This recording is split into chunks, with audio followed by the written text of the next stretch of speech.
firms could emulate and try to achieve the same results you want. I think most firms are approaching this as a recruitment issue at the junior ranks. So there was a small issue with the recording, but I think you want to start just one more time. Just ask if there's anyone here for public comment. If not, just go back into what you were saying. Is anyone here for public comment online? See what I was telling you before about technology, right? Yeah. All right. Conditional use review is intended to ensure compliance with the standards addressing the potential impacts of development on adjoining properties. Okay. Nick, would you like to say something for public comment? Yes, please. Thanks. Hi, everybody. Nick Atherton, former planning and zoning administrator at Underhill. I was just briefly wanted to mention that there is a public easement that is not shown on the sketch plan that connects the sort of Harvest Run with the property in question, or one of the proposed parcels, that could offer a potential path that could connect to the new proposed area and offer pedestrian access from Harvest Run and Jacobs Hill Road and Minns Lane all the way down to this new proposed development. I think that would be an excellent idea to consider, and I hope that it is going forward. Other than that, I really appreciate that the board and the town is moving forward with this project along with other partners, and hope to see that it goes in smoothly. Thanks very much, everybody, and have a good night.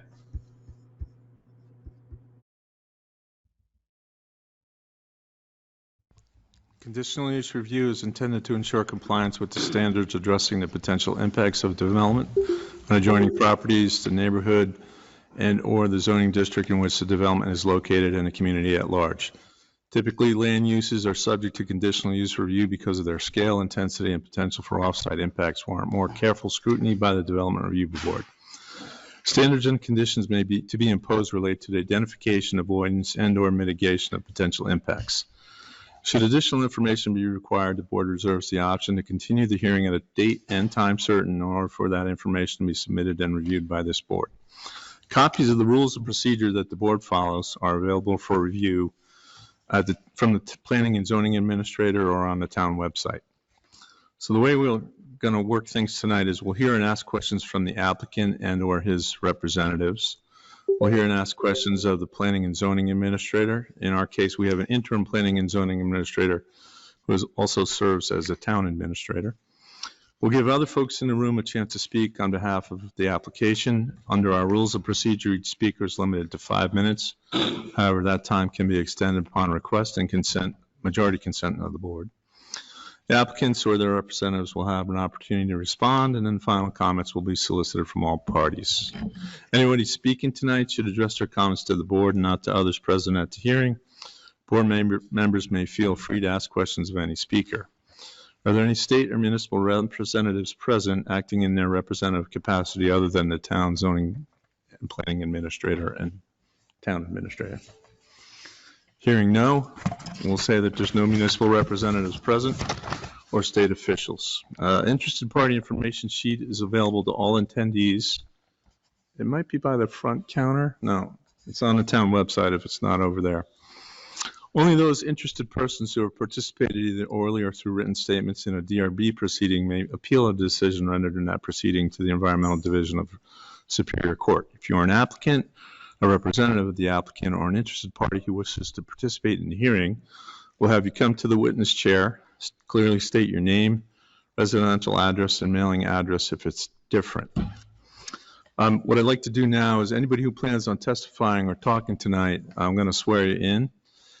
Anyone who, what I want you to say is I do at the end. Do you hereby swear that the evidence you give in the cause under consideration shall be the whole truth and nothing but the truth under the pains and penalties of perjury?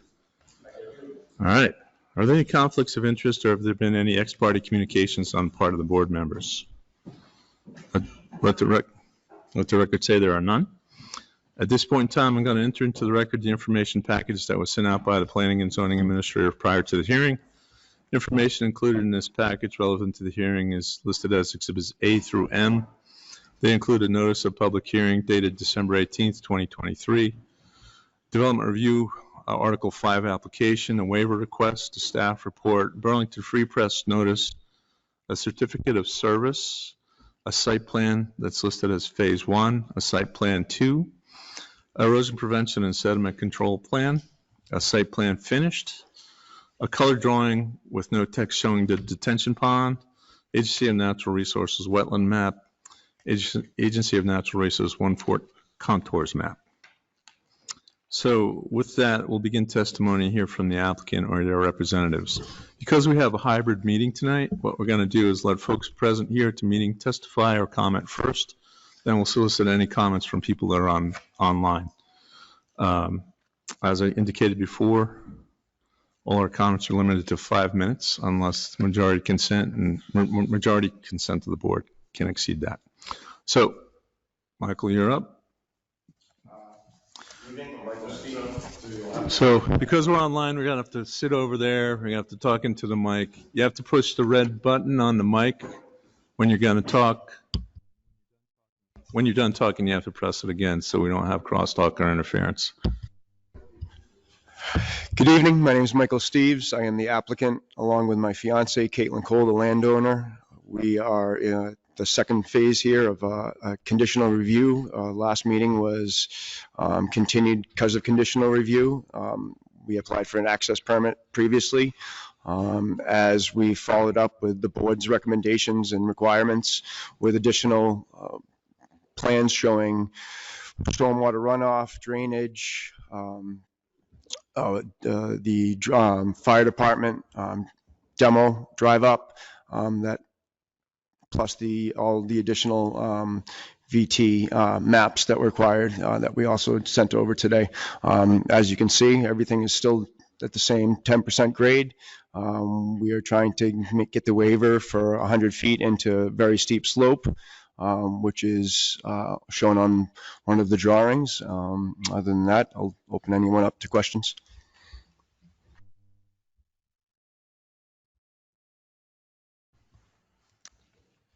Anybody have? Brad, you want to go through summary? What do you want to do next? You're kind of up for the staff report, even though there isn't much of a staff report. I can defer to you if you want to go through it, or I can. Whatever you want. Yeah.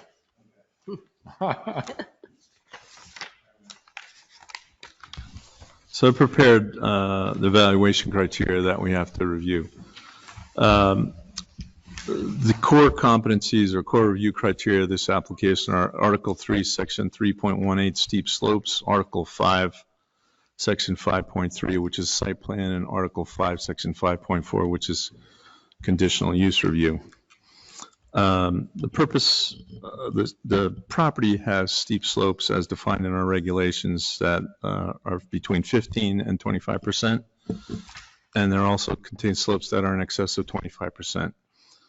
The purpose of the section of the land use regulations is to minimize site disturbance and construction on steep slopes. The intent is to maintain existing topography, natural pre-development elevations, grades, and drainage patterns, minimize impervious surfaces, stormwater runoff, channeling, flooding, soil erosion on steep slopes, prevent hazards to life and property resulting from slope instability or failure, including rock falls, slides, slumps, and other downslope movements of materials or structures. Avoid sedimentation and adverse impacts to surface and groundwater quality, maintain and reestablish vegetation on steep slopes to stabilize soils and maintain riparian buffers. Also intended is to minimize adverse visual impacts of steep slope development as viewed from the public vantage points. We're also intending to avoid the need for permanent and costly engineering slope stabilization and stormwater management practices on very steep slopes, including excessive long-term management and maintenance costs. And the last criteria is ensure that development on steep slopes is constructed and maintained in conformance with the best management practices for construction, stormwater management, and erosion control. The requirements of this section apply to all land, subdivision, and development, including within the context of this section, site clearing, preparation, grading, excavation, construction, and the installation of driveways, roads, utilities, and other infrastructure on steep or very steep slopes, as defined in the Unified Land Use and Development Regulations, Section 11.2. So the board should find that the proposed development includes site clearing, because that's what's proposed. It includes preparation, grading, excavation, and construction, and the installation of a driveway. There are exemptions to this review criteria. Right now, the staff report indicates the board should find that the proposed development is not specifically exempt from any of the allowable review criteria, and it doesn't qualify for an exemption from our regulations. In addition to the application criteria listed under section 5.2, applications for the development on steep or very steep slopes shall include the following: a copy of the USGS topographic map showing the location of the property in relation to the general site topography. The board should find that there's no USGS map accompanying the application. A slope map of the property generally showing areas of steep and very steep slopes is determined by one or more of the following criteria. It's a USGS topo map, digital elevation data from the Vermont Center for Geographic Information, or Vermont Soil Survey map units, which are available from the USDA Natural Resource Conservation Service. It's the staff's recommendation that the board should find that a slope map was submitted.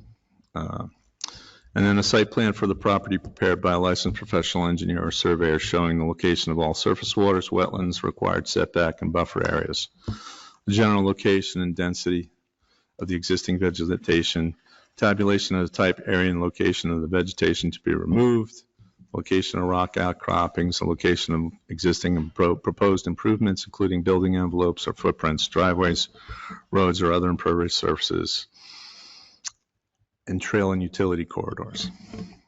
So the board staff recommendation is the board should find a partial site plan for the property was submitted. A grading plan is required. The board should find that a grading plan for the property was submitted by a licensed professional engineer. Stormwater management, erosion prevention, and sediment control plan was submitted, and the board should find that that was there. For development that involves the construction of structures on steep slopes, an architectural or engineering plan prepared by a licensed professional that includes structural elevation sections and identifies building construction methods in detail. And the board should find that other than a driveway, no structures are proposed on steep slopes. The following should also be submitted for development that directs or channels stormwater runoff to adjacent or surface waters, properties, or public rights of way. Approval from the Underhill Select Board of Vermont Agency of Transportation for drainage onto public roads right of way, drainage easements onto adjoining properties, hydrologic study prepared by a qualified professional paid for by the applicant if required by the DRB to determine the effects of the proposed development on surface waters, wetlands, special flood hazard areas, or downstream facilities in the vicinity of the project and recommended mitigation. We have no information submitted to us, and the board should find that we need to provide findings, positive findings under this criteria.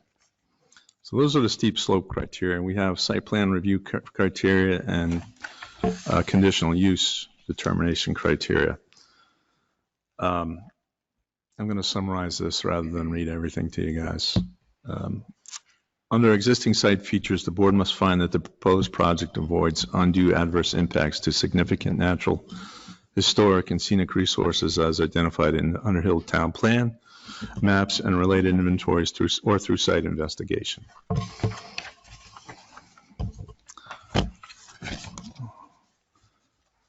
The next review criteria is site layout and design, and the board must find that the proposed project is compatible with the property, with their proposed settings, context, and as determined from specific policies in the Underhill Town Plan, zoning district objectives, existing site conditions and features, adjoining or facing structures in the vicinity, and other applicable provisions of these regulations, including density, setback, height, and buffering requirements.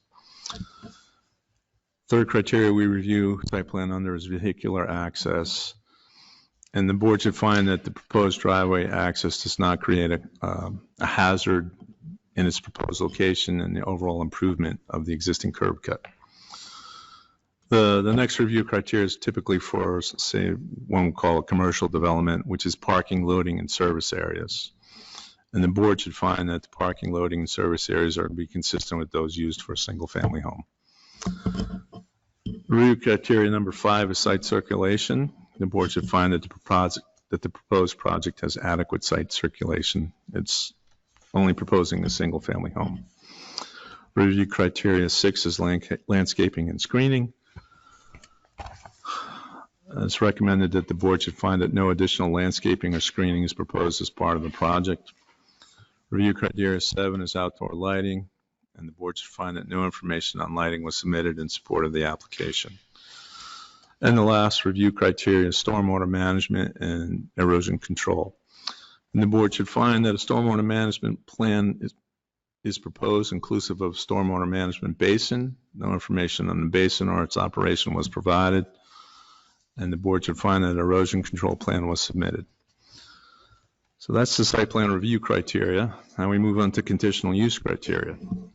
Conditional use review is intended to ensure compliance with the standards addressing the potential impacts of development on adjoining properties, the neighborhood, zoning district in which the development is located, and the community at large. Typically, land uses are subject to conditional use review because their scale, intensity, or potential off-site impacts warrant more careful scrutiny by the Development Review Board. Standards and conditions relate to the identification, avoidance, or mitigation of potential impacts. Under the conditional use criteria, there's 4 standards for review. Standard number 1 is the capacity of existing or planned community services or facilities. The DRB shall consider the demand for community services and facilities resulting from the proposed development in relation to the available capacity of the planned community services and facilities. It's recommended that the board should find the replacement of a single-family home will not create any undue adverse impact on the demand for community services. The next review criteria is the character of the area affected. The applicant and the DRB shall consider both the location, scale, type, density, intensity of the proposed development in relation to the character of the area affected as defined by the zoning district purposes statement and specifically stated in relevant policies and standards of the Underhill Town Plan. This board needs to find that the location, scale, type, and density and intensity of the proposed development in relation to the character of the area is compatible. The next review criteria is traffic on roads and highways in the vicinity, and this board needs to find that the proposed project proposes no additional traffic resulting from the replacement of a single-family home. In accordance with Article 5, Section 5.5, we're allowed to grant waivers and variances through the review criteria that's we're governing. We can also grant dimensional waivers. A waiver request included information regarding specific circumstances, the need for and justification for the waiver was submitted in writing with the application for the site plan. So this board should find that the applicant has submitted a waiver request for relief from the standards in Section 3.19, very steep slopes. A driveway or road required to serve proposed development which extends no more than 100 feet into an area of very steep slopes if it's clearly documented that no other means of access can be granted. In order to grant the requested waiver, the board needs to find one or more of the waiver criteria apply. And criterion A is allow for the reasonable development and use of a pre-existing non-conforming lot under Section 3.8. The board needs to find the removal of an existing home and the construction of a new home in a different location is a reasonable proposal for development. Review criteria B is allow for additions or improvements to a pre-existing non-conforming structure on Section 3.9. Right now, the board should find that there's no proposed addition or improvement to a pre-existing structure. Review criteria C is comply with federal, state, public health, safety, access, and disability standards, and the board should find that the project does not involve compliance with any state, federal, public health, safety, and access and disability standards. And review criteria D is allowance for renewable energy structures, and the board should find that no renewable energy structures are proposed with this application. The minimum required setback distance shall be reduced by no more than 50% under this provision. Variance approval under subsection C shall be required for any further reduction in dimensional requirements. The board should find that there's no evidence suggesting that a minimum required setback distance can be met or requires a reduction. And the rest of these are primarily waivers for dimensional relief, and the applicant's not requesting any dimensional relief. So that in itself is the staff report. Any questions on the staff report? Okay. Public comment period. Anyone in the room want to talk about the application? Mike will ask you to get up from your seat. Anyone who wants to talk about it, we'll give you a chance to speak. Christine, please have a seat. State your name, mailing address, residential address if it's different, and email address would be helpful if we don't have it. Okay. My name's Chris Murphy, 477 Pleasant Valley Road, Underhill. I'm an abutter to this application. And I don't have a whole lot of concerns. There is, where the house is going, it's a substantial wildlife corridor, and there's a lot of, it's right now currently undeveloped, but that's the breaks in Vermont. One thing I do have a concern about is the outdoor lighting stuff. There was nothing presented about that, and I'd hate to have a lot of light pollution. It's pretty dark up there at night, and I think that's one of the standards in the Mount Mansfield district, if I'm remembering my zoning regulations correctly.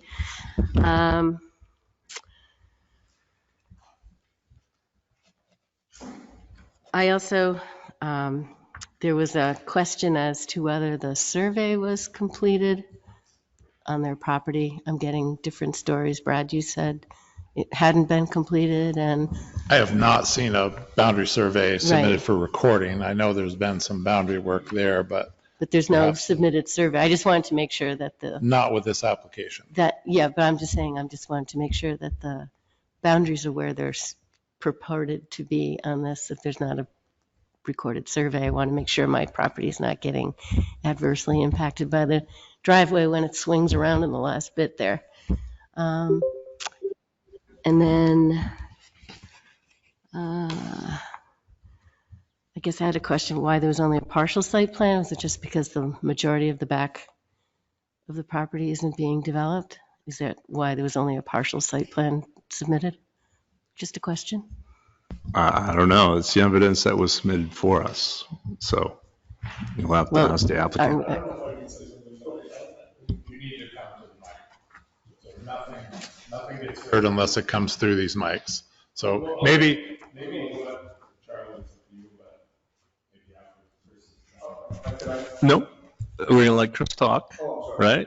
We're going to go around the room. We're going to let Chris talk. If you have another witness you'd like to present, we'll hear that.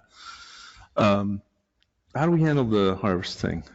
So I think typically we should hear from all the interested persons, keep notes, and then the applicant can come up and address all those concerns at the end. Right, but we have another scheduled hearing at 7 o'clock. Do we have to stop, open that one and continue it? No, I think we're okay to run this over. The agenda is tentative. Okay, Chris, I'm sorry. I didn't mean to Okay, yep. cut you So off. just the significant wild habitat areas and travel corridors is listed under existing site features for the application.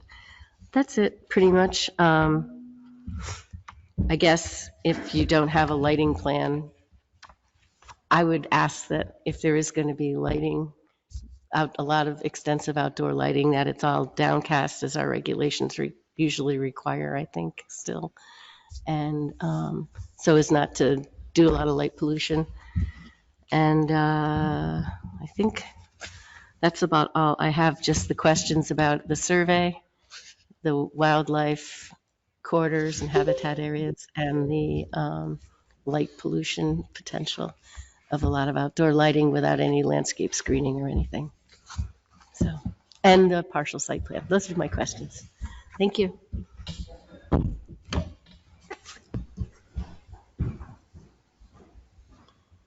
Anyone else from the public care to talk?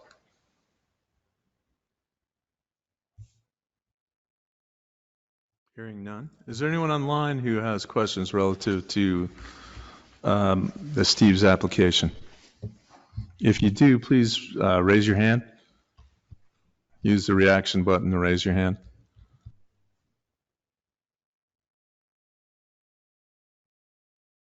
Hearing none, we'll give you an opportunity to redirect, Michael. Is that you're going to present your expert? Okay, great.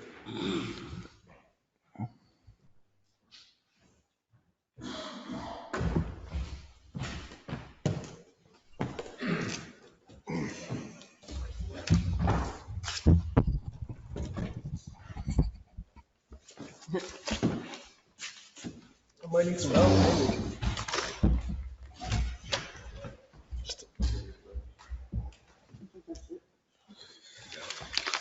So when we did the state, So you're going to have to speak into this mic and stay right here.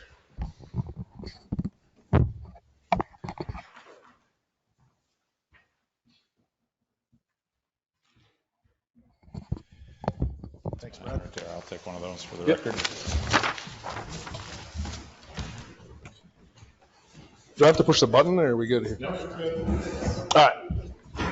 Carl Marshall Stoll, Larry Burt. I drew this plan for Mike Steeves. I think the biggest concern that everybody has is right here. And the other concern is the so-called 100 feet on steep slopes. We spent a lot of time working on this plan. The things that drive it the most are the 35-foot radius that are required by your regulations, the 10% slope that we show on the profile, that's 9.9. There's a substantial, cut through here that we had in the first iteration that was unbelievable. So in that photograph that you see is the stake of the alignment that's kind of on a farm road. That's what it looks like. It's really smart, I think, for Underhill to provide an opportunity for the board to go see what it is we're trying to do, because you wouldn't know. But this photograph just sort of reinforces what I'm going to say, which is you have a vertical boulder that we're going to put fill against, and it's designed specifically so we don't have to blast those boulders. We're going to take fill from the top and we're going to fill up against that boulder, which is going to provide a reduction in the amount of disturbance. And by not having a blast, it's going to cause further less site disturbance. And we are going to try to follow that slope that you see in that photograph, which by your regulations, 25%, I agree, is a steep slope, but 4-on-1 is considered a mowable slope. Now, I don't really want to go survey that boulder because I'm scared to stand on top of it. And that's the reason we don't want to impact it. We want to, that's the center line of that alignment that we show on this plan right here. And the reason that that stake is there is because the road's 12 feet wide with 2-foot shoulders, making it 16 feet. And we did that specifically for the emergency vehicle to go up the alignment. We show that alignment in a sketch, and so that it can traverse up the 35-foot radiuses and the 10% slope. And it was asked before why we stopped here is because that's where the steepness stops. We recognize the house is going to be a little bit further up, but really our job was to work for Mike to try to address, the steep slopes. As you can see, this whole corridor alignment area is so-called 25%. We're not trying to climb it. That's not our objective here. Our objective is to sort of traverse across it. That's what that photograph shows, and that is in the worst spot. These two switchbacks are going to rely, on cuts and fills, but it's really just to achieve that grade. And then, I mean, the 35-foot radius was arrived at for a good reason, because our auto drive with the wheelbase truck that we were told to use goes right up that alignment. And it touches a little bit in the gravel portions, but it makes it to the top, on that alignment. So those are the biggest things that we were trying to do. It was asked before about lighting. We're not proposing any lighting. And the other thing that was discussed is why it shows partial and not the house is because once you get to this point, I mean, you're kind of way less than 10%. So we just didn't feel the necessity to show that. We do show a stormwater feature here. The emphasis is on the downhill side, which we know that we're going to grade. We're going to take the stormwater all the way to the inside track, go here, and then capture it, in the depression. We don't need a state stormwater permit. That's why we don't show a lot of detail. We could show a great deal of detail, but generally speaking, the impoundment that we're going to create here is just a spreader. Water's going to enter here. It's going to fill up. It's going to create a berm on the downhill side. We're going to make sure that this is perfectly level, and water's going to go back to natural flow. In that manner, you're avoiding, like a pipe discharge, and it sort of mimics natural flow. It's instead of just letting it run all the way to here. Now we do have, this portion here that this house will be removed eventually. So the emphasis is sort of this part and this part are kind of similar. Really, we can't really create a storm system for the little bit at the bottom. We think we're going to have, this is about 0.8 on a steeper terrain. It shows that here, 0.8 acres. So we're going to have a little over an acre in this area that's sort of, that we're going to work. State, CGP construction general permits, typically, you're looking at like a 5-acre trigger to really make it be something that's really going to be scrutinized. When you answer the question, are you going to impact wetlands? The answer is no. Are you going to impact more than 2 acres? The answer is no. By virtue of just answering those two questions, they actually work for you and against you. And what we find is if you're disturbing less than 2 acres and you don't impact any wetlands, which we sent the map in that there's no wetlands on this property, then it will be a low risk permit, which I told Mike we should, get a construction general permit from the state. But we will not require a state stormwater permit. So if one of the conditions is we want more information on the pond, we can provide more information, but it's really not necessary because there's nothing there now. So anything over nothing is going to be better than what's out there. So that was our train of thought on that. Essentially, a couple of pipes to create, to pick up natural flow and bring it to a place where we can control it so that, there's less impact to the existing roadway. And there's mention in the staff report about surveying the rocks. If that's one of the things that you have to have, we can send the guys back out there to shoot those boulders. But I can tell you that what should be emphasized here is avoidance. We're trying to avoid those boulders. I don't want to have them blast those boulders and create a mess up there. So that's why we picked the alignment that we did. And I'm not going to lie, it's tough right here. If these could be tighter radiuses, if this was a quicker switchback like I've seen in other towns, but then you'd have difficulties getting your emergency vehicles up. So, we have to make a decision about what's responsible and what we should do and what should be allowed. I can certainly understand the 25%, but what you see at the toe of those boulders, remember, is greater than 25%. And it's very different from that boulder face that you're looking in that photograph. And that's why this alignment was chosen, so that we could minimize those impacts to those boulders. So I don't think locating them is necessarily necessary because we're avoiding them to the greatest extent. We're not planning on having to do anything to those boulders except use them to put fill against. And it's actually beneficial for this case to have them be a vertical face because there'll be less fill required on the uphill side. Do you have any questions that would lead to, more sort of like a good feeling about this project because we did spend a great deal of time since the first submittal to the second submittal to try to come up with the best location possible. I mean, I think this is the fourth version of where this road's going. And trust me when I can tell you that moving that road 10 feet can have huge impacts. And I'm not saying like we got it exactly perfect, like maybe it'll move like half a foot or a foot or two, but when we go to build it, I mean, it's staked in the location that we want to put it per this plan. And I really feel like you're not going to find a better location to get to the top. And it's for the purpose of building on top where it's generally a lot flatter terrain. And this building right here has all this grading right to the back of the building. And I've seen the building. We went and looked at it. Mike indicates this is basically all rot because of sort of a little bit of natural flow in the back, and he's got foundation issues. Correct me if I'm wrong.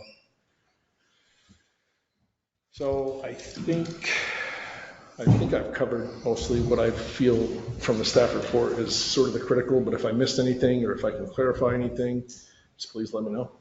Yeah, I've got a question for you. Can you help me clarify or understand the chart that you got on the right side? Yeah. Of the color scheme on the map? Yeah. So the dark purple represents what? The green is 0 to 15, and then the purple is 15 to 25 or 24.99, just to have a mathematical slight difference. And then, the 25 and greater is the yellow. You're basically saying you're impacting 0.8 of an acre? Yes. On a 20, on greater than 25%? Yes. And 1,800 of an acre? Yeah. Yeah, those cumulative are the cumulative impacts that we're going to have sort of in this. Basically, that's the calculation around this sort of orange outline area. So the orange outline on your plan is 0.8 of an acre? It's actually the cumulative of those three figures. So it's 0.8 and let's say 0.2 and 1/10. So it's like 1.1 acres. Okay. Yeah. But good question. And that should have been clarified that the total is, I thought we had limited disturbance on there, but. And then you said something about a 1 to 4 slope on your grading plan. Is that what you have? No. You have 1 to 3? Those are actually 2 on 1. 2 on 1. Okay. So really 1 on 1, you absolutely feel like you'd have to have riprap no matter what the soil conditions. So in order to restore back to natural and, not have something obscene when you drive by, because I don't think looking at, riprap would be appropriate. So that's why we chose 2 on 1. Obviously, we could limit the area of impact a great deal by going 1 on 1 and riprapping it. I don't think that's a good first option. I think our regs require 1 on 3 in the steep slopes modification component. Okay. So you'd be looking for a waiver from the 1 on 3 slope. Sorry, I missed that somehow, but yes. On the uphill side, I feel like we're going to hit the boulder right here, and we're really going to have probably, what is perceived to be less impact, but down here, it's graded 2 on 1.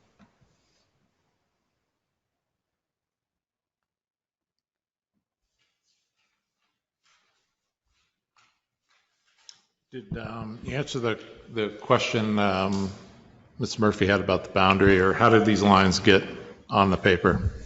Boundary lines. The boundary survey is from Button Professional Land Surveyors. They're another strictly survey outfit. We actually tied into the boundary. We hit this corner, and then there's one that's prone right here that we hit very well, and then there's another corner right here. So, we feel like we're on the property very well. In the first sketch that we had submitted, I believe you had a hearing with Mr. Steeves in November. This line was a little bit different, and I talked to Button, and essentially the deed says that Mrs. What was your name again? Ms. Murphy is deeded right to the stone wall. So we show the stone wall, and there is a pin located in the stone wall, and our intent is to follow that stone wall because that is perceived to be the property line on her side, which shows on Button survey, which is, as Brad said, it's not yet recorded, but whenever Mike says to record it and they're ready to record it, but we're tying into their boundary very well, so we feel confident about the boundary. I didn't see a seed mix specified or a permanent seed mix. I thought I saw temporary, but do you have, right now you're not proposing any landscaping? Nope. You're not proposing any screening, not proposing anything, any other kind of permanent seed other than the conservation mix? Usually that's kind of like in tune with construction, but the intent is after construction, you got to put down more seed. I mean, that would be the general sort of. Right, but Intention, but I mean, if you want us to show it on the plan, we don't have a problem with that. All right. We can show a permanent seed mix, that's not a problem. we have to find that you're got permanent erosion control established. Got it. And right now, the only thing I can see on your drawing set is temporary. So I'm asking it a question. No, that's a good question.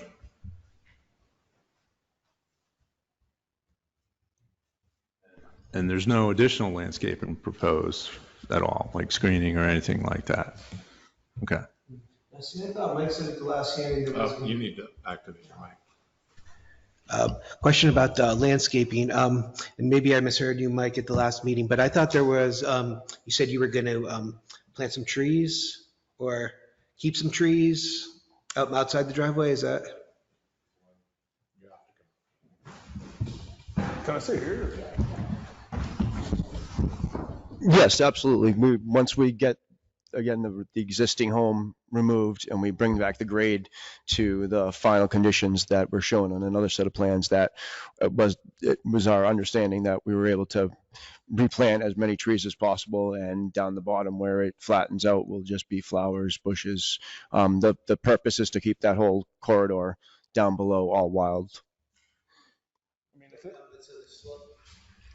In the slopes, we're talking about the steep slopes, those would be,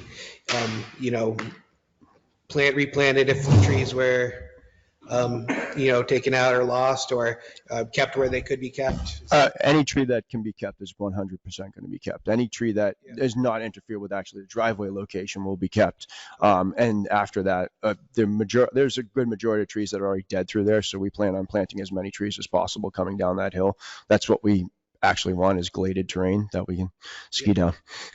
Well, yeah, no, that will certainly help the permanent, long-term stabilization of that slope. So I thought you said that at the last meeting, but then the staff report said none was provided, so. Absolutely. Well, I'm here. Can I answer one question that was brought up by my, excuse me. This is your opportunity to redirect or respond to any questions that you think. So one question that Ms. Murphy posed was why I don't show the location of the house. When we did the access use permit, which was the meeting in November, that actually has it on. I wasn't asked to reissue that permit. I was asked to do another permit for the conditional use. So there is on file those plans, whether the town has them, accessible, or I could forward them on. But the board has seen the location of the house and the proposed driveway going up and the location being in the flat spot next to my other neighbor, Tyler.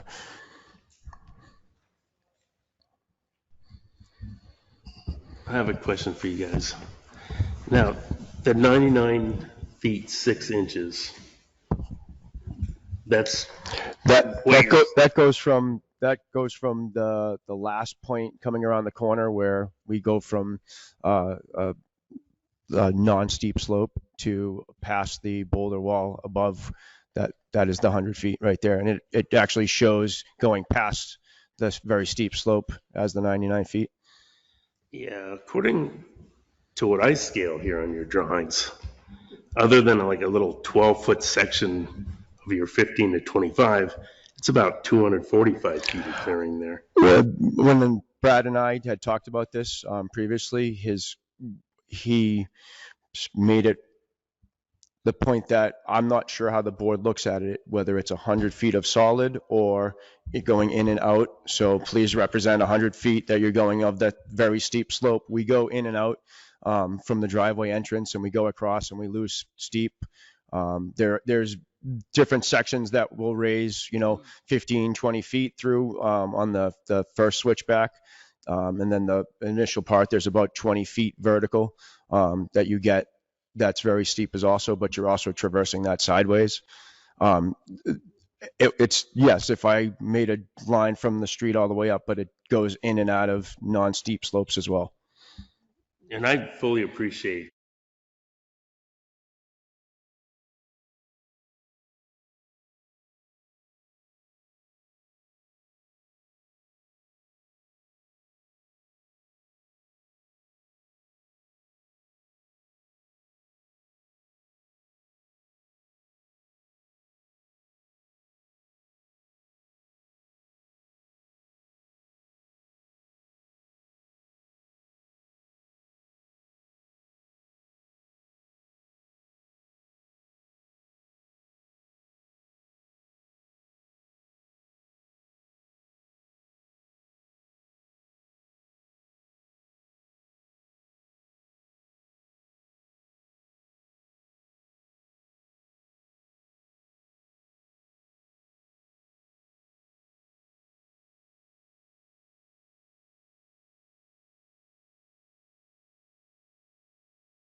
What you're saying.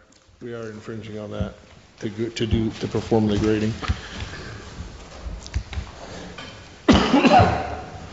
And from the homeowner's standpoint, I'd be a little worried about your downhill drainage on this. I mean, according to what I scale off it, it's 690 feet at 10%, and then making a 180-degree turn. I don't know, man.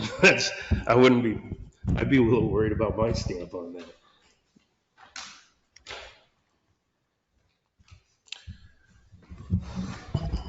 Yeah, I think the 35-foot radius is what your regulations state. I think a car could make those maneuvers. Oh, the car, I'm talking about I your agree. drainage. I agree with you in the fact that it's definitely difficult. There's no question about it. But walking that alignment and putting those stakes in and putting those grades on. I think your car can make it fine. Yeah. Just what you've done to Stormwater get there. runoff velocity is what we're concerned Yeah. Yep. Yeah, we show doing a ditch on the downhill side with check dams and then, piping any stormwater into, a new practice. And I really truly feel like that's the best we can do for this site, just because there's really nothing lower that you're going to do for that little bit that sort of mimics the sort of size of the existing drive. I mean, more or less. And it's a little bit more, it's a little longer, but it's also going to traverse across and be 10% instead of, the existing drive that's kind of more perpendicular to those contours. I'd also like to add that unfortunately you weren't able to make the walkthrough. I think anybody that was at the walkthrough and did the walkthrough can say that other than the very flat area that washes down in front of the rock wall, the property is a fairly dry area. There isn't much stormwater runoff there. We basically over-engineered the whole for the 100-year storm again, which we keep getting every 10 years. I think by virtue of having to have the road 10% is a benefit in the aspect that, if the check dams should have problems, you can just build bigger check dams to hold more water. But the emphasis is to hold more water back and then have a place to direct it instead of just letting it go to the Pleasant Valley Road. Are you able to replant trees on the 2-on-1 slope? Yes. Full size, not full size, but regular. I feel like- road full time. I feel like if we're headed and we're all on the same page, I think we should, in the very least, produce a plan that is going to show trees, on the plan. We should have probably done that right off, since Steve actually mentioned to me about planting trees, but we were kind of under the gun trying to meet the deadline to get the stuff back in, and trees is one thing that we missed. So Steve Mike did tell me that he wanted to replant, so I think it's appropriate to show trees on those banks to make sure that, we get reforestation.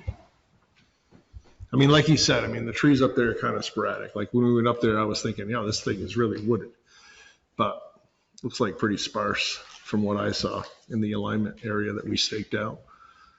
We didn't have to bushwhack hardly. We didn't have to do hardly anything, which I thought is going to be really thick, but it's just not the case, which is why I kind of show that photograph. That's a pretty good portrayal of the alignment that we're going up. And one more question.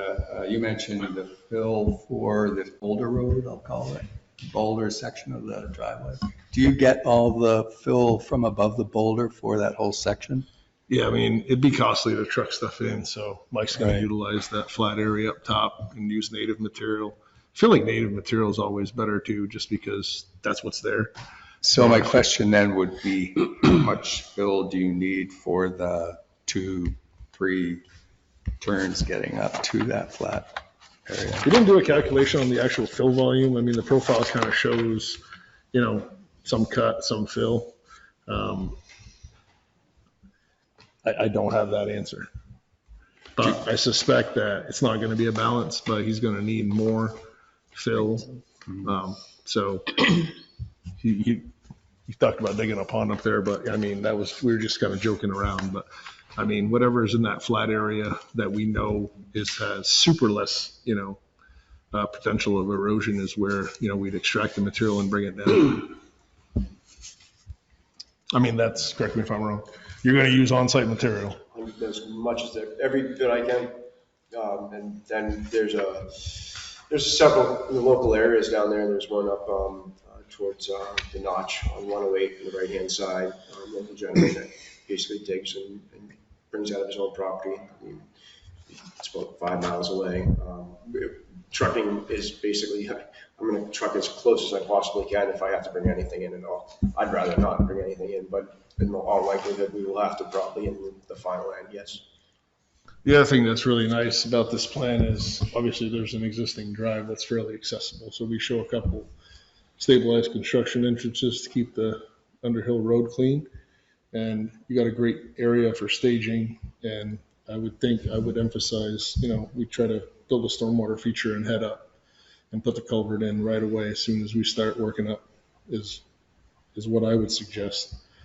So that, we can control runoff, put the check dams in as you go, stabilize as you go. That would be the absolute best way to go. The nice thing is we're not going to open up 5 acres. We're going to open up 2 or less, and that's going to limit, your threat potential fairly significantly. Question for you. Go ahead. Just a quick one. The topsoil stockpile, I'm assuming it's not sitting there on somebody else's property. Where do you envision that? No, there's a big area up top. Up top? Yeah, everything's up top, yeah. Okay. Yeah. And then once you get, and we walked up there, once you get over that flat area, is pretty wide open. We'll probably stockpile the majority where the septic and leaching field will go. Yep. And then as we bring it down, that's not going to be done till summer of next year anyways. So we would have the grading already done at that point in time. Okay. Yeah, just a quick question. Okay. So I have a couple of questions. One is, okay. All right. So one question that I have is about the pond that you're going to be building on sort of the upper north side. As ponds are going to be built, the runoff, it seems like to catch the runoff off, then that will also eventually fill in. So do you have a plan for how you're going to keep it from getting to be a filled in pond? I own an excavator. Well, yeah, but I mean, is there I some- clean it, it's my yard, I clean it out just like everything else, you know? The stormwater runoffs, they shouldn't need to be cleaned out every year too, it's just all part of normal maintenance. It's a big property, I mean, there's a lot of maintenance needs to be done. It really is, it will probably never have water, realistically, the amount of water that comes down that hill. It will probably just be a dry rock zone. I sort of recall when we did the site visit that you were talking about filling in though behind the house. Yep. Yeah. Yep. Once the house is removed, once Yeah. the existing structure is removed, yes, And- that will all be graded out naturally. Yep. As there is a plan that shows the final grade. I think it's sheet 4. Yep. Yeah, I have that one. Yes, Yeah. I have that. Yeah. They Okay. get- And I mean, I don't fully understand this, but maybe Mike can shed more light on it. But my understanding, Mike, is the house got to stay until. Unfortunately for mortgage companies, they only allow you to tear a house down once another structure is actually sitting there for monetary purposes.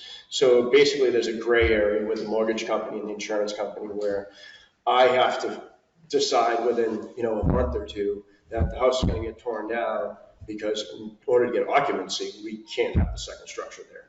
So, but the insurance company will come out knowing, and the mortgage company will be sending them, we've already talked to them, knowing that there is a second home being built on the property, and they have already stated that they will not allow that structure to be torn down until there's sufficient equity in the new home, which I would expect in summertime. okay, I have one more question and has to do with Vermont has this conservation by design. And one of the aspects is sharing driveways. So is there any option at all to share a driveway? This was brought up last time. The only driveway I would be sharing with would be my next door neighbor, Tyler. And I would not want to, where my driveway would split off from his would basically be about 50 feet from his house. So anytime anyone from my family would come up or my guests would come up would have headlights directly in his home. He's got little kids, we've got kids. I would not want people just going in and out of my driveway. I would never ask that of one of my neighbors. If there was a logical place, I would, but there's not a logical place. You all set, Karen? I'm set. So just one other thing. I mean, this is a serious piece of engineering here. So any talk of scattered trees or whatnot, I mean, in reality, anything within what you've shown here, there will be no trees, period. It's all graded, man-made During earthworks. construction, you're talking.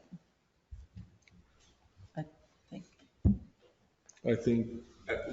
As it pertains to the road, yes. I Yeah. mean, we have to remove the trees to get the new driveway. Yeah. So any talk of scattered trees or saving all you can, I mean, that's really not immaterial. I think the question was in the last meeting off to the northern side, where basically after the very last turn goes up, that when we regrade the property going down, as you see in page 4, that slope is going to have all new trees planted, and whatever trees can be saved in there will be saved. There are a lot of dead trees in there already, so. Yeah, this will be an open site. And basically, if you scale it along Pleasant Valley Road, from the stormwater pond in front of your house, you're talking a football field in width.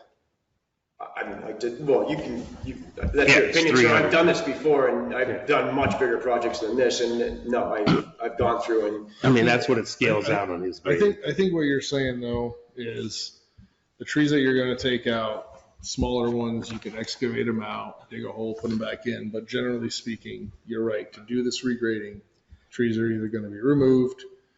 Oh, yeah, there's no I chance. misunderstood the question. No, I'm just saying, replant trees. Let's not be talking about saving trees, because. No, I think I misunderstood the question then, sir. I thought the question was, are we going to go ahead and clear cut the property? And that's not what our intention is. Well, that's it has to be your intention for him to build this road. Well, the smaller trees, what Mike's saying is, I think he's saying the smaller trees that he can manage, he can dig them up and reuse them. But I think what would be more appropriate is to show sort of a replanting schedule, and maybe, I don't know, I mean, 40, 50 feet on center and maybe some staggered, but I think that would be the most appropriate thing, is to show reforestation. You okay with that? I mean, you said you're going to plant trees. Yes. I think the board, what they'd like to see is, and to ensure that that happens, instead of just us saying it, we should put them on a plan. Yes. Are we all in agreement on that? That's what you'd like to see. We have to find positively that you're doing some kind of landscaping, so. No, I think adding trees sounds very appropriate. And I apologize if they're not on there as we speak. And it doesn't matter what the circumstances are, they're not on there and they need to be on there. We're it's in a very sensitive area. It is a scenic area of Underhill. And so it's a big concern that we're going to see a zipper, or a snake making its way up the hill. Yeah. Rather than what, the forest that was there. I think just by virtue of the way it's graded, I think you are going to see a switchback as, it makes its way up to the first S. And after that, you're basically going to look at a side slope just because you're climbing 10 feet every 100. I mean, but I understand what you're saying. That's why we try to put the S on that side of the house to not have any impacts to the right. I mean, essentially, you got the opportunity to reforest all the way down. And the path that we chose is simply because of those boulders, to not have to touch those off. I mean, if we have to start blasting those, I mean, that's an endeavor all in itself. Like, we'd rather not do that. When I saw those boulders, I'm like, those are what we're going to use to put fill against. That's what I told them right off the bat. I'm like, that's where that driveway has to go. And this is why, so.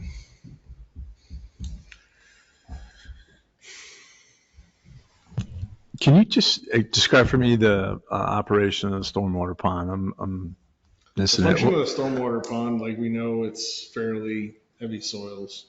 The emphasis is to create volume that doesn't now exist. We're going to create an impoundment. Water's going to enter the facility and it's going to overtop. Instead of having like a point discharge, it's going to be the whole, I don't remember the dimension of it, but I call it a swale, but essentially it's like an impoundment with a rock, one elevation all the way across. I actually have pictures of a bunch of them that we've done, but essentially what we're doing is we're turning pipe flow into sort of like sheet flow. So across the whole width of that thing, if it overflows, like in a big rain like today and it fills up, the emphasis is it's going to peak over the storm and it's going to sort of broadcast the whole length of it. So we're creating volume and then it fills up and then it's going to overtop a level elevation and then sort of naturally flow, down. So I understand the point about creating additional volume, but the real concern is the rate of runoff and not the volume, right? Okay. So you've calculated a study point, I'm assuming, and I don't want to assume or put words in your mouth, but is there a study point somewhere along Pleasant Valley Road where you've analyzed stormwater runoff and you've sized a detention basin or a pond to attenuate the difference between the pre-development peak flow and the post-development peak flow? Have you done that? Yes. Okay. What design storm did you use? Well, we're just, 1 in 10 year, but 1 in 10 year. Yeah. Okay. But essentially because of, fairly heavy soils and the very minute amount proportionally of impervious, I mean, your pre is pretty high. Right. So your key component is infiltration based on that stormwater structure that you proposed. But you also said that you've had very heavy soil. So how much infiltration do you think you're going to get?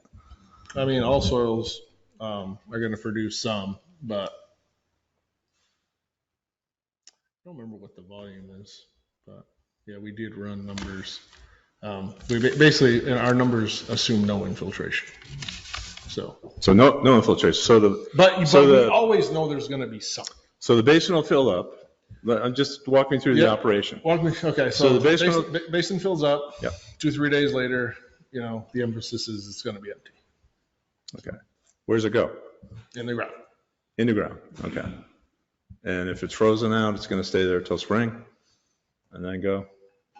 And then any new storm on the frozen pond will come over the top of the stone berm, right? And then that'll sheet flow down to Pleasant Valley Road. A mitigation measure that we can add to that system is like an outflow control. which is fairly simple. I'm not trying to overcomplicate it, right? No. I just, I want to understand. No, if If it fails, what's going to happen to the town road? That's really the underlying concern. There's actually from end to end of my property, before the road, there is a complete 4-foot ditch by 5 foot wide that runs down for stormwater. It's full of grass now. It has been full of grass since the day I moved here. There isn't barely any stormwater in that zone that comes down through because of the location sitting in the notch of the hill there. Yeah, but your consultant is saying he's got to increase the volume of water coming off. He's got to increase the rate of runoff. And there's a culvert that the town is responsible for somewhere underneath Pleasant Valley Road. We're trying to understand the impacts to that culvert. Understood. I just want to give a little heads up here. So we have 8 or 7:37. I think it would be wise to try and either wrap this up by 8 o'clock or do a continuance here for the other party. So guys, we're looking for more information in terms of landscape plan, permanent seed cover. You do know we were reviewing you under site plan, right? That's what we said last time you were in front of us, Mike. And not to have the dwelling included in the site plan was a little disappointment on my side. It was part of the ease of access permit included, and I asked Brad when I was filling out if I needed to fill out an additional ease of access permit, and he said no. So we're, just to be clear here, we're not in a site plan review. We're doing conditional use review in conjunction with site plan review. This is a conditional use hearing, is it not? It includes section 5.3, which is site plan. So I will say, when you look at non-conforming lots, pre-existing non-conforming lots, access shall be reviewed by conditional use. Okay. Doesn't say anything about the house. Is that administratively? That's what I would say that would be under the building permit, but that's the way I interpret it. You read pre-existing non-conforming lots, it clearly states this is why we're here. Access is to be reviewed under conditional use review. So. But it also ties in site plan review. Correct. Right. So. But I truly think the crux of the matter here, we can all agree, is what we're seeing on the plan. Once you get to the top, I don't think there's a whole lot to talk about. I have a couple things I'd like to just get on the record, but I'll leave it up to you, Charlie, if you want me to. What do you want to do? We're looking for more information from the applicant. We want to give them clear and concise direction on which way the board's feeling about it. The questions I'm hearing from the board have to do with visual impact, permanent erosion prevention and sediment control measures, landscaping. Meg, you've been pretty quiet. My questions was the storm basin constructed for a particular yearly event, maybe 10 years, but I'm fine with the idea that, overall they're not changing the overall area of slope that's coming down to Pleasant Valley. They're not changing the top of the slope, so it's not like there's more runoff than there is now. So I agree that what they've got there is going to slow things down somewhat. Maybe they haven't quantified it, but that's okay. I mean, it'd be just as easy to provide the calc since we've already worked on them. Even though it doesn't require a permit, we can just send you the calcs for the 1 in 10 year storm for the drainage area that we have. I think that would help. So we're willing to do that. And I think the other concerns that were brought up, the biggest one that really hasn't been addressed at all is any outdoor lighting, which there is none in this area. But Chris Murphy's concern is the house sighting and stuff like that, and could be a separate time. It doesn't I think we should address this now and not. But I don't know the legit. What is this? When you say this. This access plan, the way he's presented it, yeah, and whether or not we are willing to grant the waivers that are needed. I don't know legally if we can say conditional on you submitting a landscaping plan, or if that's a secondary thing. I don't know the logistics of that, but I mean, that would be my leaning. Since Mike was in here by himself, I guess I'd just like to sort of feel out how the board feels, because we can come back and have another hearing. Or do you feel, Charlie, that if we provide X, Y, Z to your satisfaction, then we're okay. I mean, how does the board feeling about that? Can I even ask that question? I don't even know. To be honest, I've never actually been here, but. So we're trying to be Report's reasonable. a little different. You know? We're trying to be reasonable. Yep. We have conflicting, confusing regulations, we'll admit that. You know what? You're not the only town. Every town has confusing. Yeah, regulations. I know. So we're doing the best we can with the dilemmas that we've been handed. I got it. You know, the board's wrestling with the impact on the huge amount of cut to do the driveway. The applicant's shown that he can meet the intent of the regulations by providing a driveway that meets our town standard. So now it's, you know, now we get to softer, squishier things like character of the area, right? And with no landscaping proposed, it sort of impacts, that's a big impact. Some of the board members who are kind of quiet, I understand their concerns about character of the area. Yep. Yeah, I mean, reforestation, maybe it's a mix of evergreens and hardwoods or whatever, but. Yeah.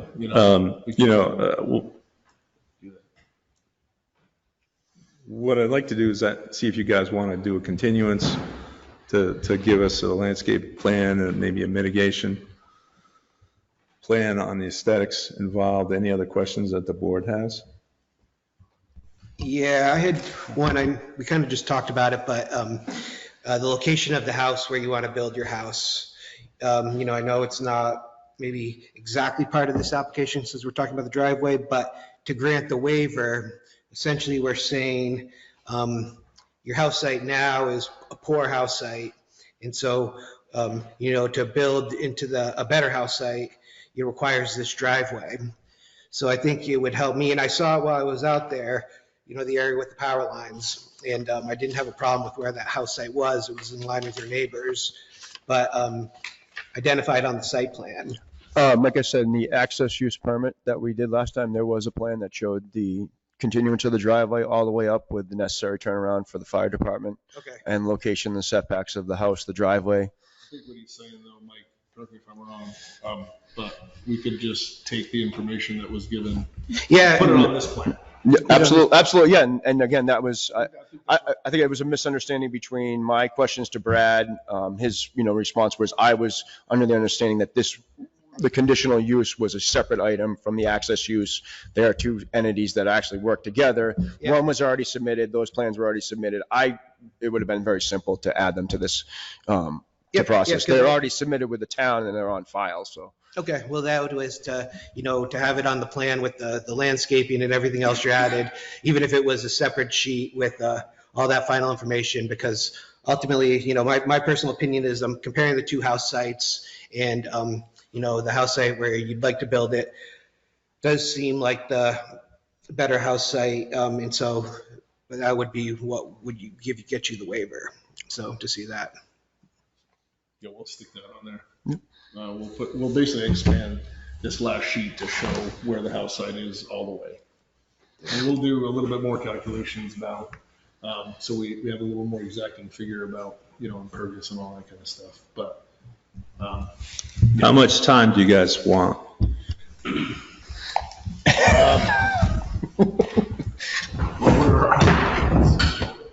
Well, we every 2 weeks, every month. Well, we meet the first and third Monday of the month. In January, the first Monday is New Year's Day, and the third Monday is Martin Luther King Day. So we've scheduled them that second and fourth for that month. But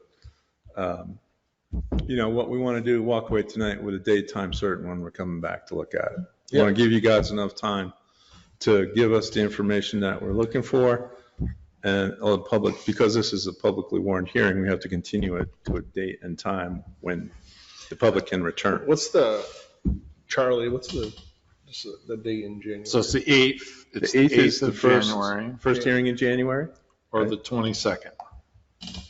So just a couple things I still want to state for the record here. Yeah. I know we're going to continue this, but I don't want to forget them, and I think they're important. You have two more entries that you want to let exhibits that you said you wanted to read some entries in? No, that's for the next hearing. Next year. Oh, okay. So January 8th or January 22nd? January 8th. January 8th? January 8th. Okay. Well, I would just like to state a couple of things here, if I may. First of all, I'm not purporting that there are any wetlands on this site at all, but I just want to make sure I've got it clear, Carl, that you're basing that opinion on the A&R Atlas showing no mapped wetlands. In our atlas, and I'm not going to sit here and say that I'm a wetland expert, but after walking the whole property and putting the stakes in, that's fine. I'm feeling very confident. So you're basing it on your personal opinion and the A&R Atlas? Yes. Okay, good enough. We have not consulted a wetland consultant. I'm not purporting there are any at all. I want to get it clear what you're basing that on. Yep. Second thing is you're saying no blasting whatsoever, even at the entrance to Pleasant Valley, no blasting. The access entrance, we did not do test pits to verify if that's ledge or not. So if there is, that's the only location that there might be blasting, but it'll be minimal compared to blasting those big boulders at the top. Okay. If we need to, and we will only do it if we need to. So there's trees, there's too many trees into that corner, and there are a lot of. But what he's saying is there's, like, this little nub right here, if that's ledge, you're gonna have to drill and. We would probably jackhammer more than likely. Because if you're out there, it's small enough. The third thing is the most important thing that I think the applicant should know.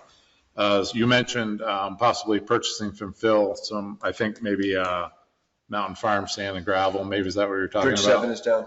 Bridge 7 is posted. No overweight permits. Absolutely. So you talked about Phil in Jeffersonville. Yep.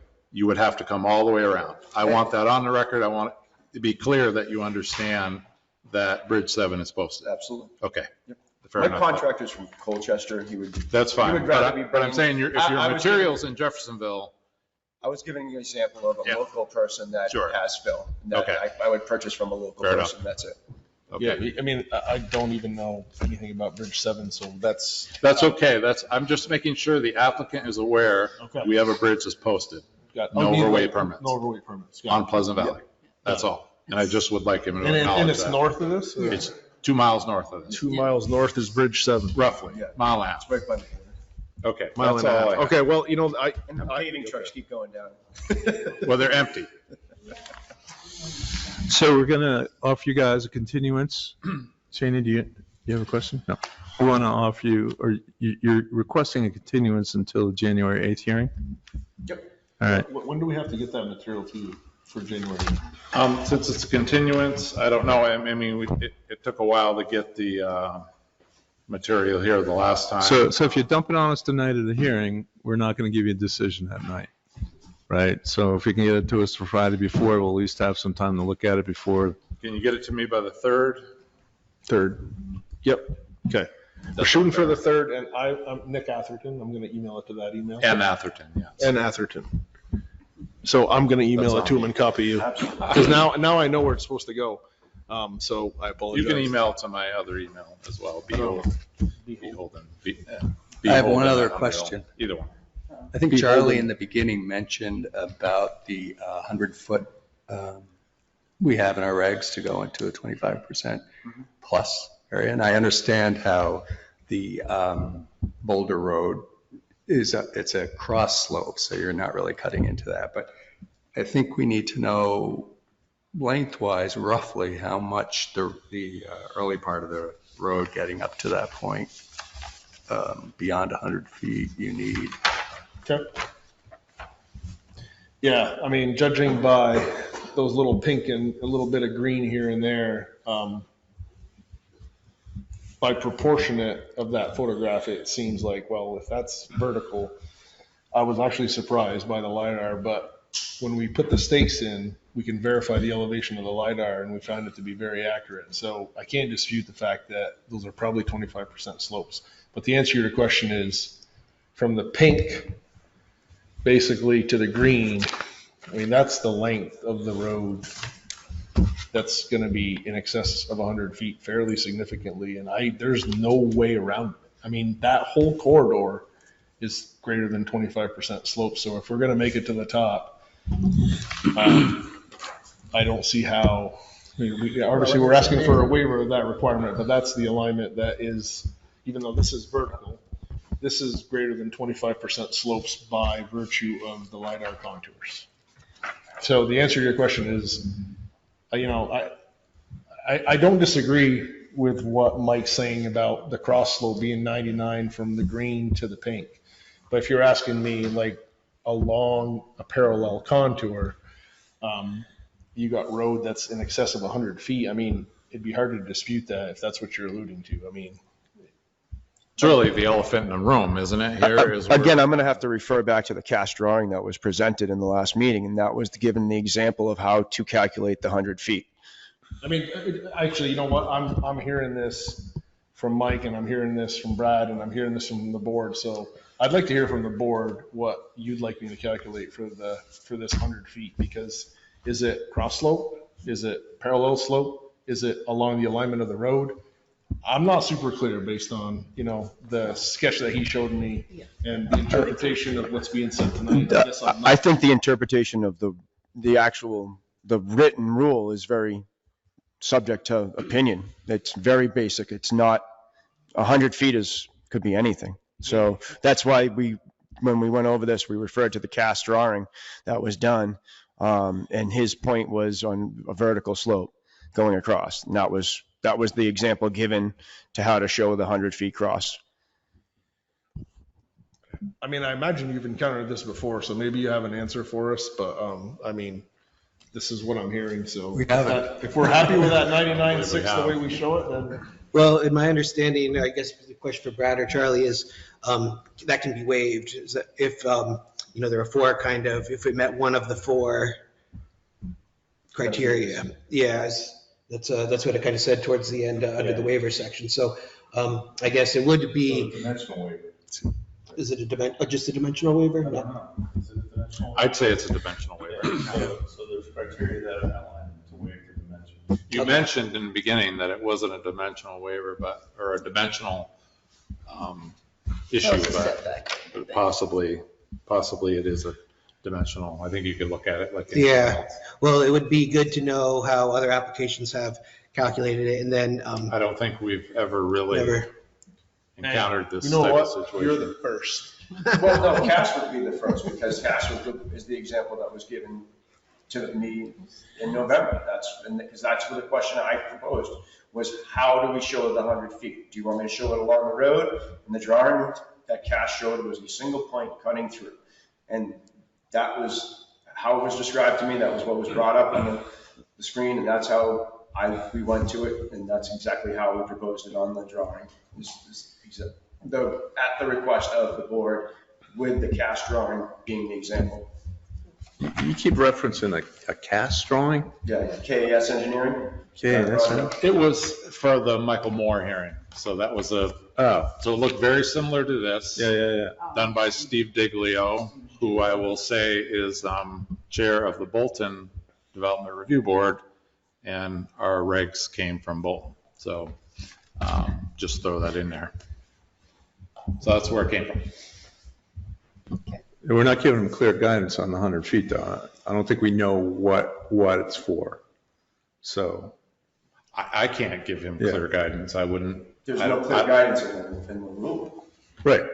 I don't have an opinion. The requirement is a bit, well, no matter how we interpret that 100 feet, I think the emphasis is that we're not asking to go up this steep slope. We're asking to traverse across it. And I think that's probably the most influential thing that I can say to sort of put you at ease, is that we're not going to try to go, completely against vertical and try to touch it off. And I guess we could have just blast and go right through that ledge face, but that's going to really change the look of that mountainside when you drive by. And I don't think we should do it. So we're going to continue your hearing until Monday, January 8th at 6:30 p.m. here in the Underhill Town Hall. Thank you very much. Thank you, Charlie. Yeah. Have a good night, folks. See you.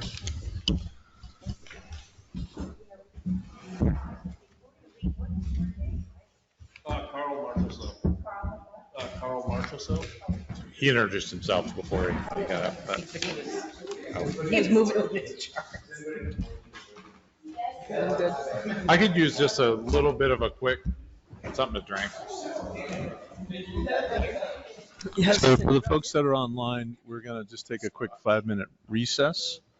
We're not going to discontinue anything. We're not going to take anything down. We'll be back in 5 minutes.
Good to go? All right, we're back. For folks online, we're back. We're going to resume the Development Review Board hearing for Monday, the 18th of December, 2023. Next up on our agenda is a sketch plan review meeting on the application by the Harvest Crossing. I can't read that last word. Harvest Crossing. Hang on a minute. Hang on. Do you have your agenda? Oh, sorry. Just says Harvest Crossing.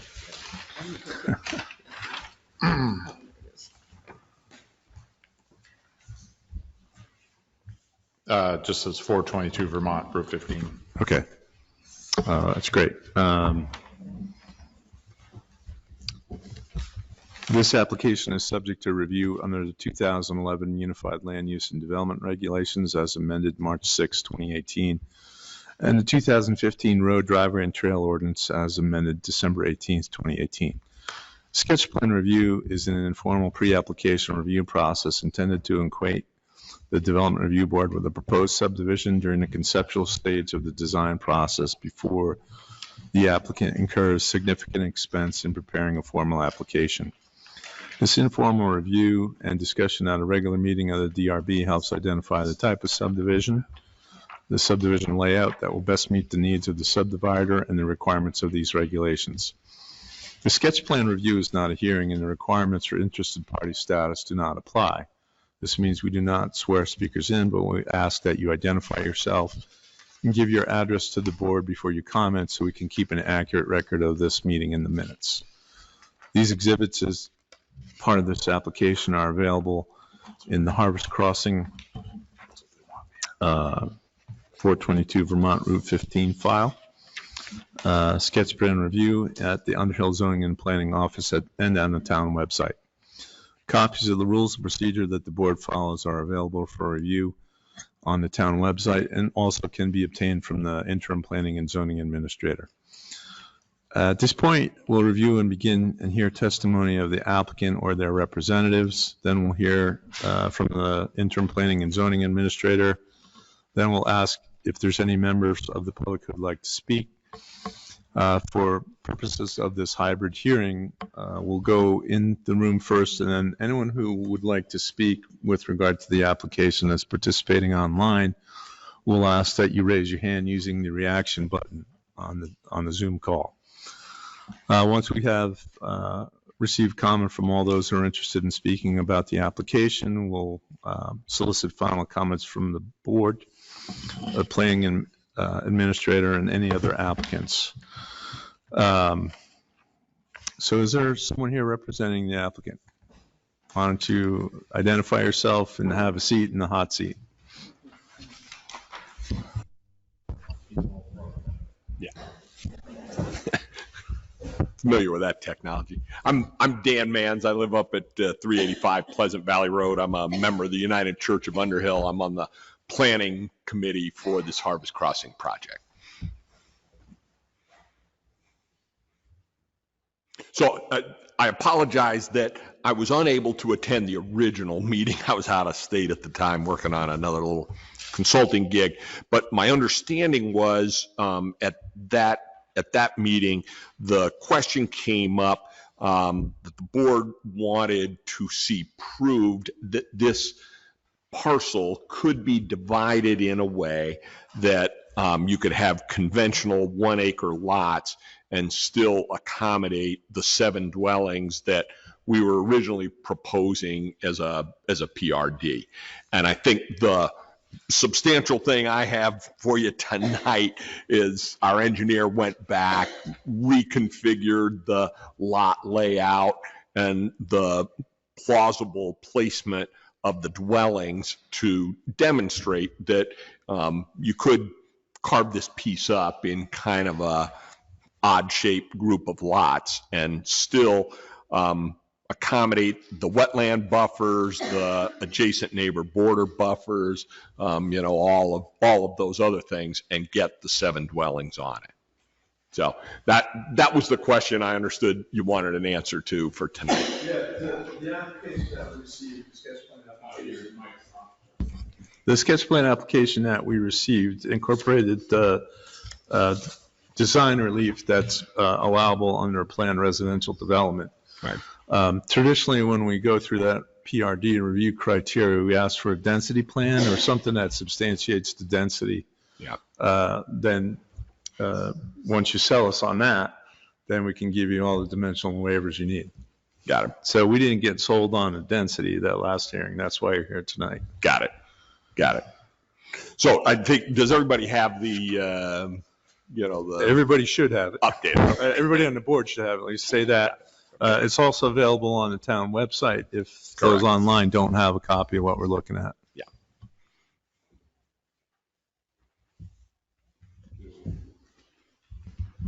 Everybody hear us okay? You can hear us okay, Dave, right? Give a thumbs up if you can. I can hear you. I can't find the for thumbs up or raising hands, but I can hear you. Okay, thanks.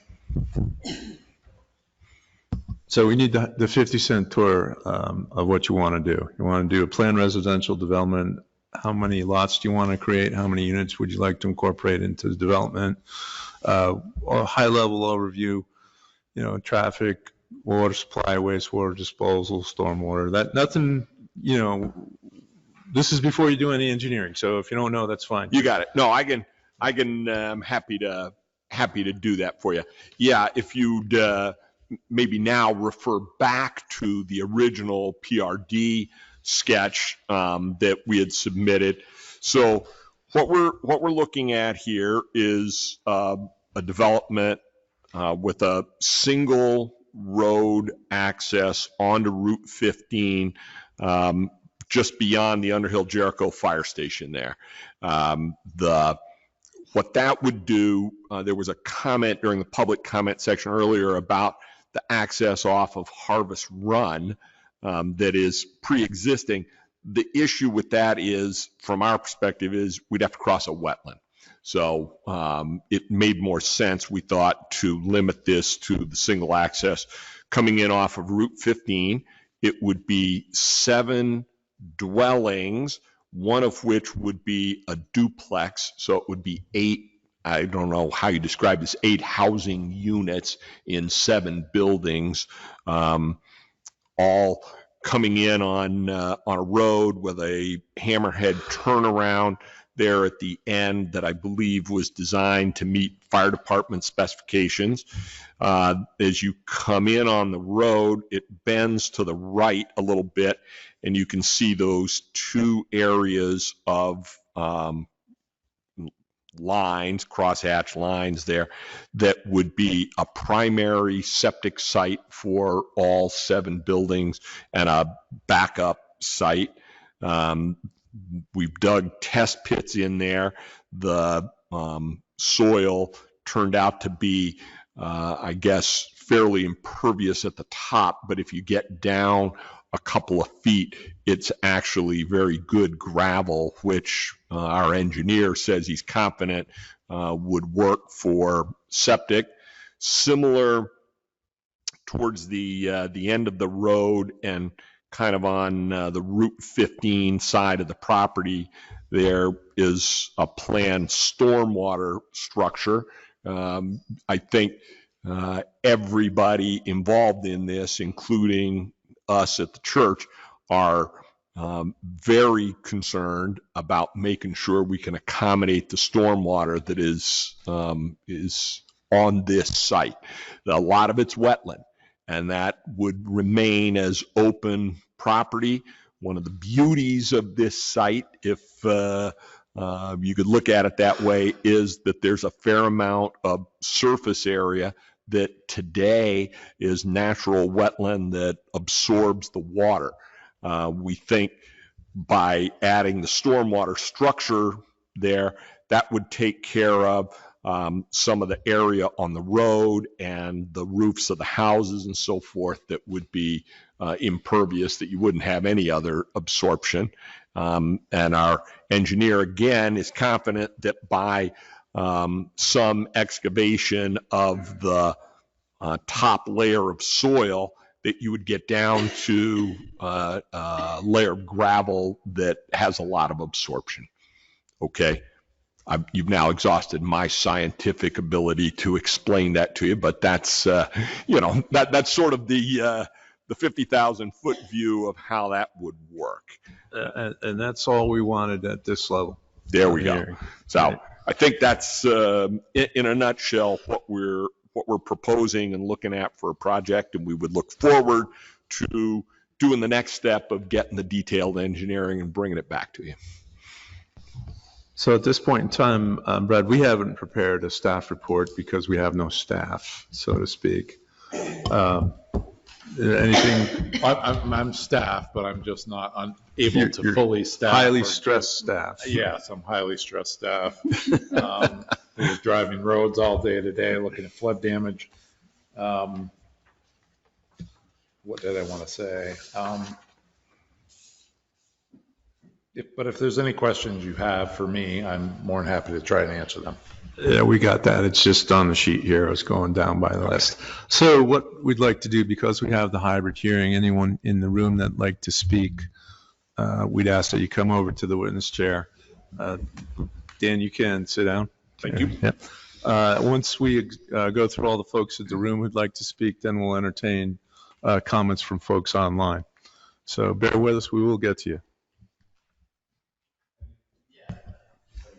Come on up. We need your name, mailing address, and residence if it's different than your mailing address.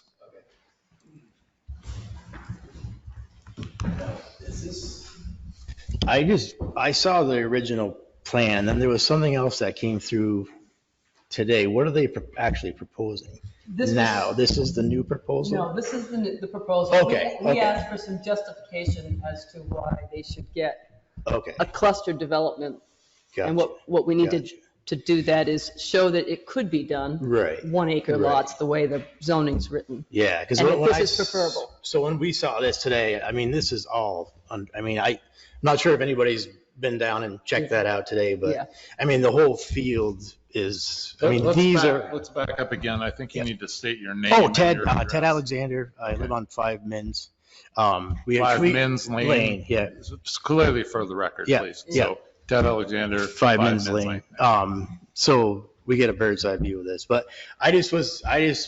my concern is basically we've had, over the last, well, this is the second time in the last 2 years, we've had major flooding in the field that's backed up from the culvert coming onto Harvest.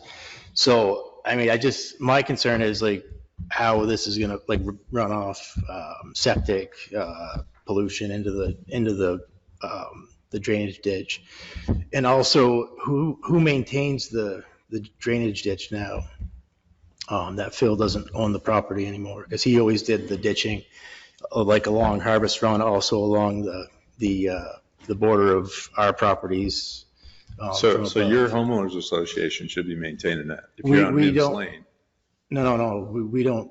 I'm talking about the drainage ditch at the bottom of Martell's property, which is actually on the church property. I can't see where you're pointing. I think he means, sorry, up in here.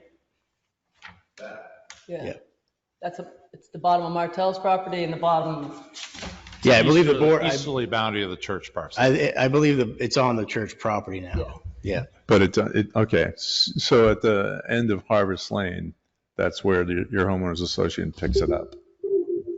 Is that on the record that we're off? Because Phil always took care of that because this property was still his. So it's my understanding that because he owned the property, he maintained that ditch, which is really starting to fill in now. So it's something that needs to be dredged.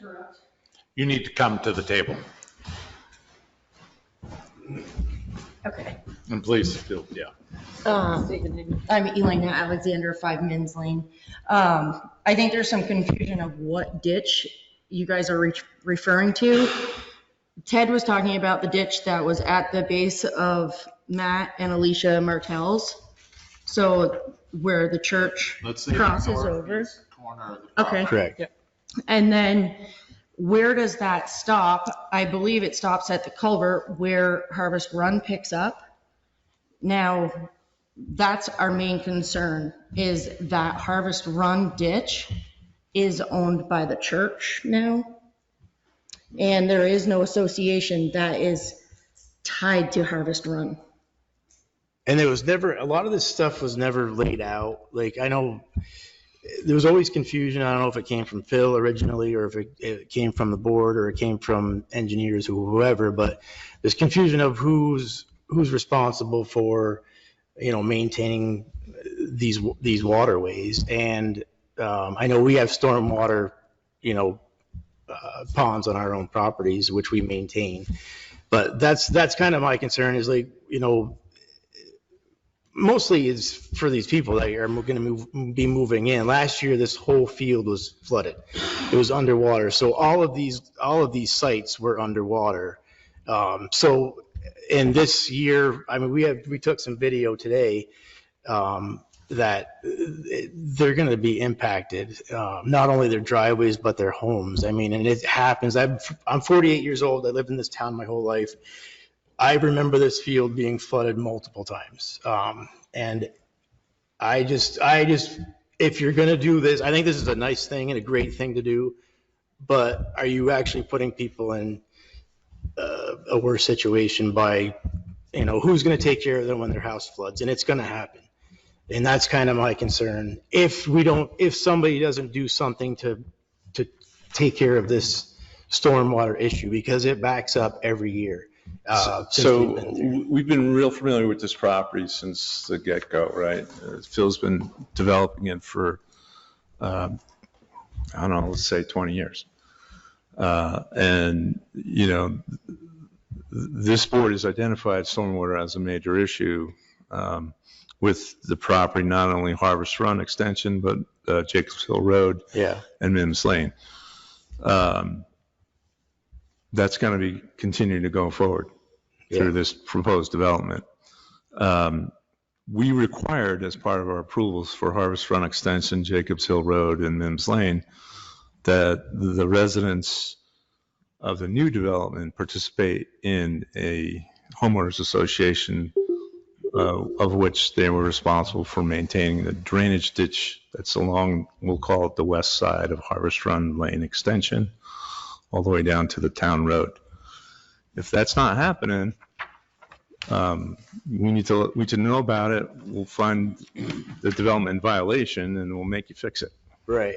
Well, So- that's an issue because with Harvest Run, there is no association. They're not, I don't know who's responsible for that. The existing we couldn't force the existing homeowners on Harvest Run to join the association, but the new homeowners on Harvest Run, along with those folks on Jacobs Hill Road and your guys' road, should be part of the homeowners association. And if you're not, Even if that property isn't our property. even if that property isn't our property. Now, where this ditch begins and ends, I think this board would say that, the extension, where the extension of Harvest Run ends, that's where the end of the homeowners association responsibility is. So this unclaimed ditch between the northern boundary and the end of the ditch on Harvest Run, we'll have to address as part of this application review. Right. But this, We don't have enough detail, I would say, either. We're looking at very generic drawings. No, yeah, There's yeah. not enough detail. Yeah. The right-of-way for Harvest Run's not shown. There's more information here. I think we're making some assumptions or some generalizations based on a sketch here. Right. but what Charlie's saying, if I'm correct, is that the ditch from the point where Jacobs Hill Road comes down, unequivocally from there to the public road, is your homeowners association responsibility. And if your don't have a homeowners association, that means that development's in violation and it needs to come up with a plan to maintain that.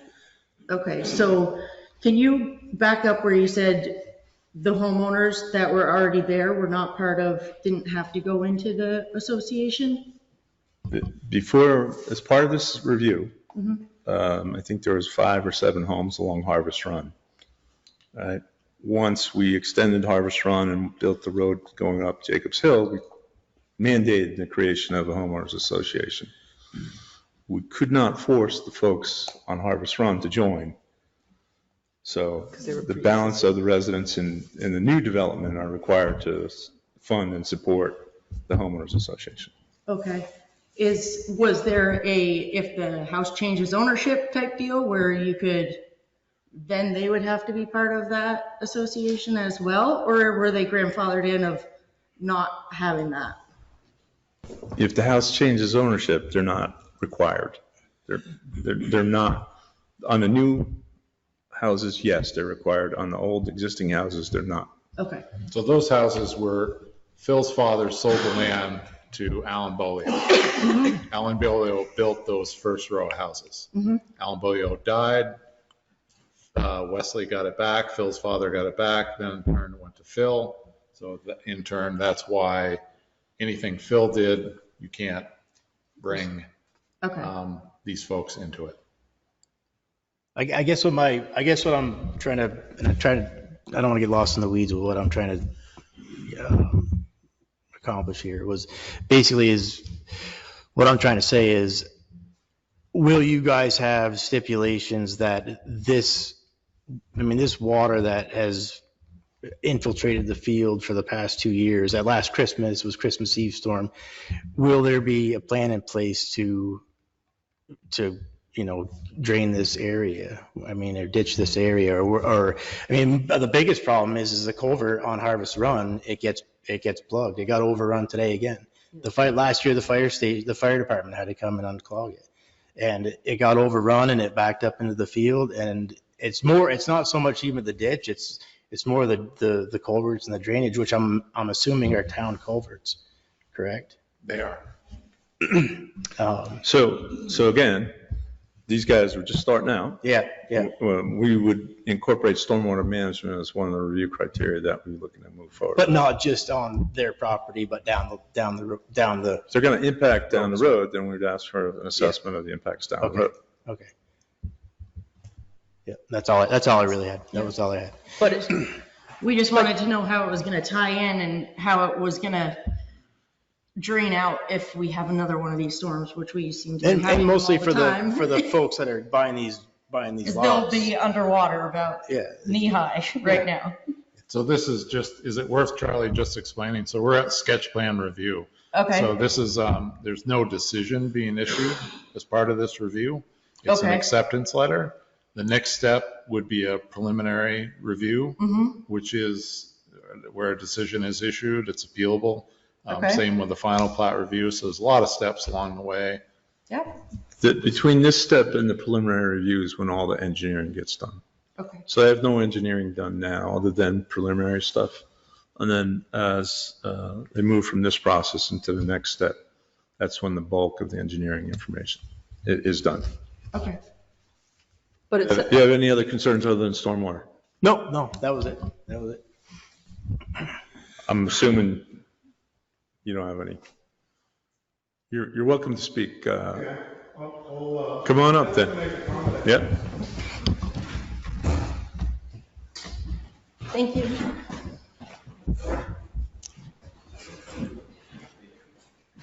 I'm Alan Samard. I live on Beartown Road, 50 Beartown Road. I'm a member of the church and also been involved with this project. And the subject of the field flooding has been brought up many, many times.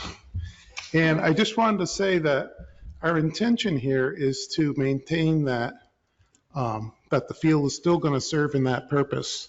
The project is set up, it's going to be set up so that we are only building on the higher level area, which currently doesn't flood. And we are also going to be bringing in some fill to raise that up a little bit higher. The homes are not going to have foundations, not going to have a basement.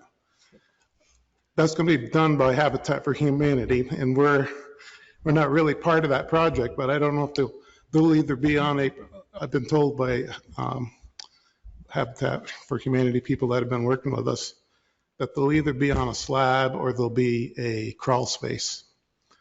And so the other thing I just wanted to point out is the plan is for all the surface water to go to the retention pond, which is still not on wetland. It's being kept away from the wetland. So the idea is whatever we're doing is not going to impact additional water demands on that field. And I think the other item people have been bringing up is the septic. I believe it's supposed to be like 100-foot buffer between a septic field and like a well or whatever. I think we are well beyond the 100-foot away from any of the drainage ditches. I think all that. Thank you. Thanks, Al. Is there anyone online that'd like to speak? If you can't figure out how to use your reaction button, turn on your video camera and wave at us.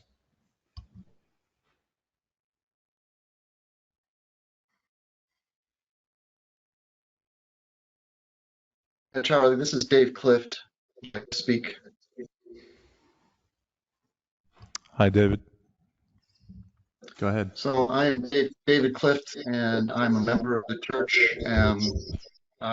Kohl project manager with Dan Manns on this project. I live in Jericho at 53 Pinehurst Drive. Really quickly, we did a soil study on this property back in 2020 as we started on this project. And we are seeing exactly what the soil studies would tell us. When we have high volume waters, we would see the waters collecting in this area. And we understand all the implications that go with that. With that all said, I am willing to share the soil study with anybody online if they want to request that soil study. And you can see what areas are implicated by the types of soils that are on the property and the types of soils that are on their property of people along Harvest Run and Depot Road and so forth, which explains why water accumulates there in that area. So please get in touch with me. I'll make that document available. It's a 19-page document, has a map on it, shows all the types of soils that are on the property, and knowledge is power, and I want to share that knowledge with you. Thank you.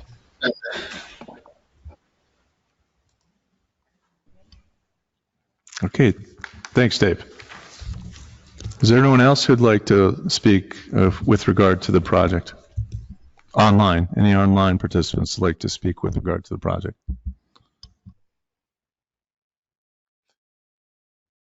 I have I have some written statements, Charlie, from some folks that may be online, but I'd just like to get that at the end.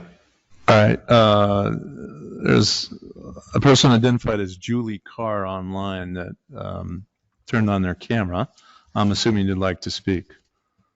Yes. I'm Bob Carr, not Julie Carr. I live in Jericho, 78 Route 15. I'm a member of the church, and I'm reading online comments about how the whole site is flooded.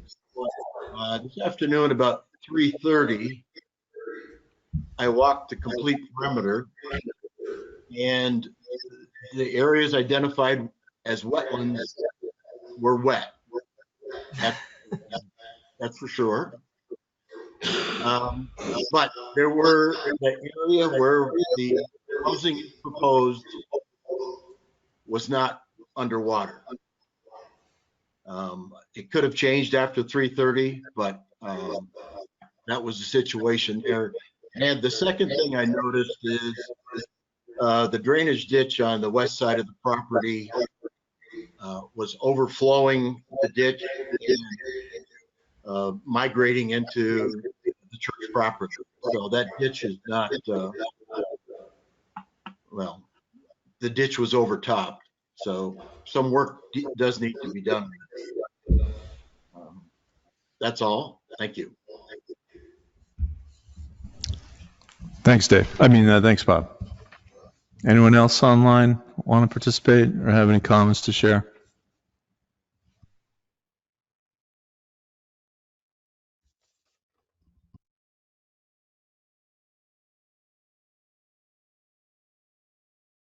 Brad, if you'd like to, at this point in time, I think it's a good opportunity to read into the record the additional correspondence you received regarding this application. Yes. Last time I read two letters into the record, one from Theodore and Diane Alexander, and the other from Matthew and Alicia Martell. I received two more today. One hand-delivered, one via email. The one hand-delivered today was from Dave and Dory Rickety, 12 Harvest Run. To the Underhill Development Review Board, we are writing to further state our concerns on this project, specifically the stormwater runoff and any future flooding possibilities. After the last meeting with comments made regarding the water issue in the area, we do have some concerns with respect to the current homeowners in the area and the new homeowners that will possibly be affected. We do want the town to promise their due diligence in studying this issue. This was not done 30 plus years ago. Stormwater has always been a problem in this entire area, all the way down to the field to the post office entrance. We have lived here for over 30 years and we are familiar with the water issue in this area. It is our understanding that when the first 4 homes on Harvest Run were built, named Underhill Estates, that's not actually, the fill for that project was part of the issue that arose with many of our septic systems and cellars. It was stated that there will be a 2 foot of fill added. How will this change in the stormwater flow? And is there a way to determine where it will be directed? Will there be a swale built or any holding areas for excess water? There is currently a swale that was built at the other end of the field in back of the church. The stream that runs down the side of the field to Harvest Run is unable to take on any more water from any storms. The water level currently is at its limits after a rainstorm or a snow melt. It is typically level with the road and also is backed up at the entrance to the post office. We are very concerned that this project could make this worse. We honestly are in favor with some sort of affordable housing in Underhill, but maybe the scope of this project is too large and or not the right location. We feel it's very important to consider these issues for the new homeowners who could possibly be put into a difficult situation dealing with water issues, as well as the current homeowners and those of us who rely daily on Harvest Run not to be impacted in a negative way by this project. Thank you, Dory and Dave Rickety. The second one I received was from Marguerite Walsh.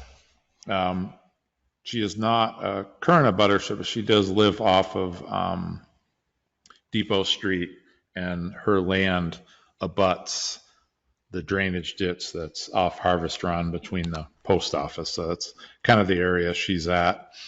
Could you please forward this email to whomever is in charge at the town in responding to this request regarding development of new homes behind the Underhill Jericho Fire Department in what is known as Jacobs Field. We have all been flooded this year at least 8 times, and for which we have pictured documentation. And at this point, we are seeking information on how the town could have possibly approved new development in the above specified location.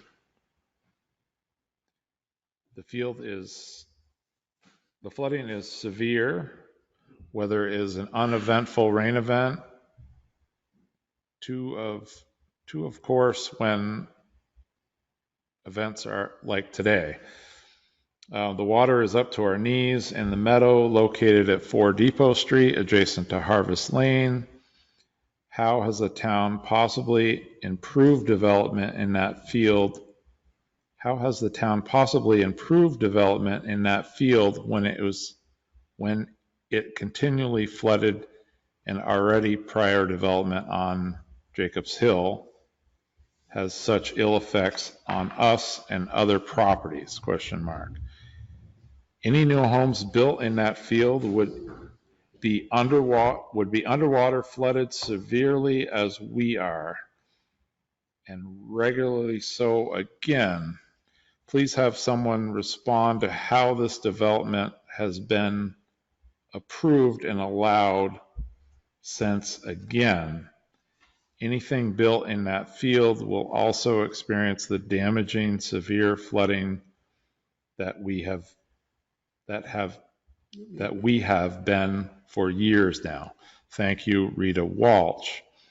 Perhaps have someone from the town take a ride down Harvest Lane today and look at the severity of the flooding in the location.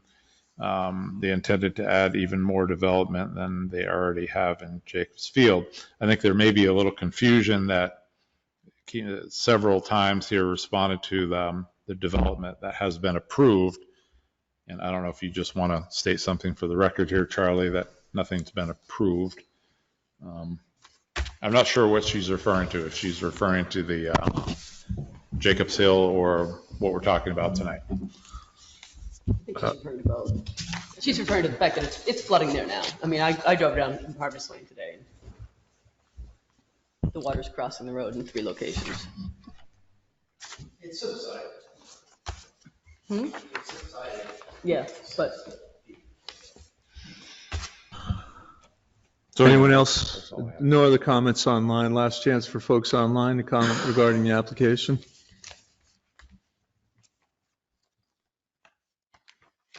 So hearing none, the board's actions tonight, our job is to accept or reject the sketch plan application, classify it as a major or minor if we do choose to accept it, identify any concerns to the applicant that the board or the public has. I think it's pretty obvious the stormwater is a big one. And then it's our job to recommend any additional informational studies that are required as part of the application. So I'll ask the board if they feel I have enough information to decide at this time whether the proposed sketch plan has fulfilled the application requirements for sketch plan.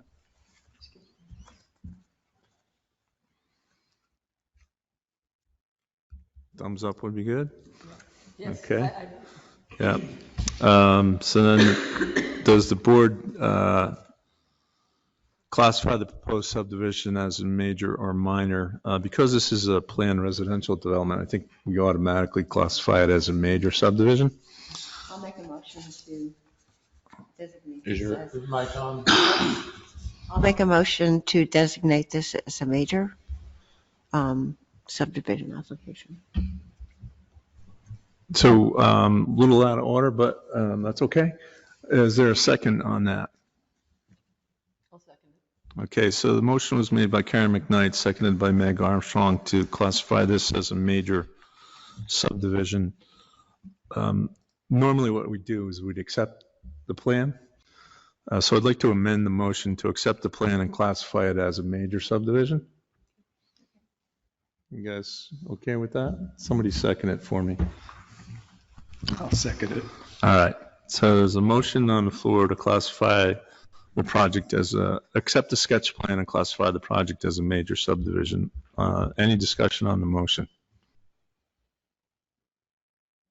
So all those in favor of accepting the sketch plan and classifying the project as a major subdivision signify by saying aye. All right. Anyone opposed? So the motion carries. What happens next is we'll issue a letter within 15 days of tonight that'll confirm our classification and our acceptance of the proposed subdivision. We'll also identify any additional concerns that we want study on. Obviously, stormwater is a big one. The soils report that Dave mentioned, we'd like to see included as part of the application process. We'll also be interested in traffic generation from the site.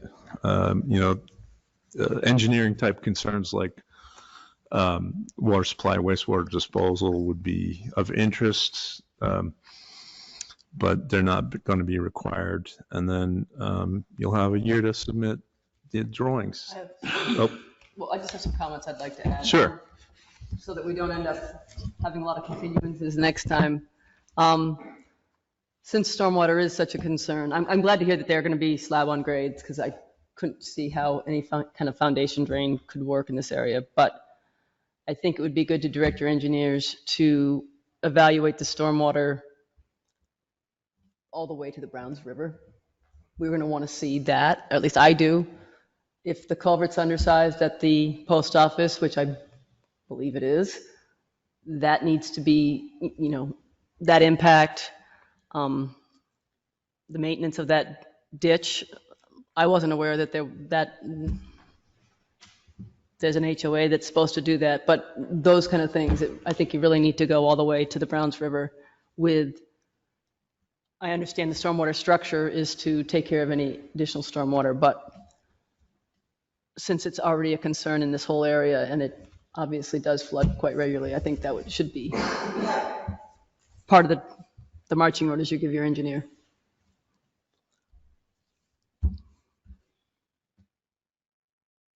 That was my comment. I want to make a slightly different comment. I'm not as terribly concerned about the amount of stormwater that this small development will create, but that field sees a substantial amount of stormwater currently. And how are you guys going to keep that from impacting the development? I think the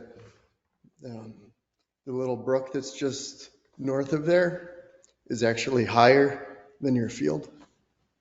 at the bridge under Route 15.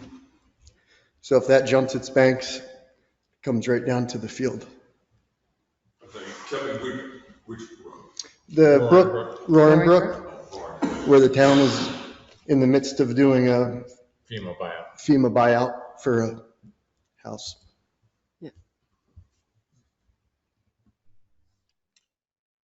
There's been some good hydraulic studies that were done in between the buyout house and the church property.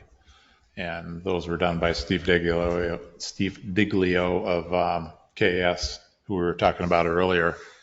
And I'm sure, I think we have that data here at the town. So I'm more than happy to share it with you, part of the public record.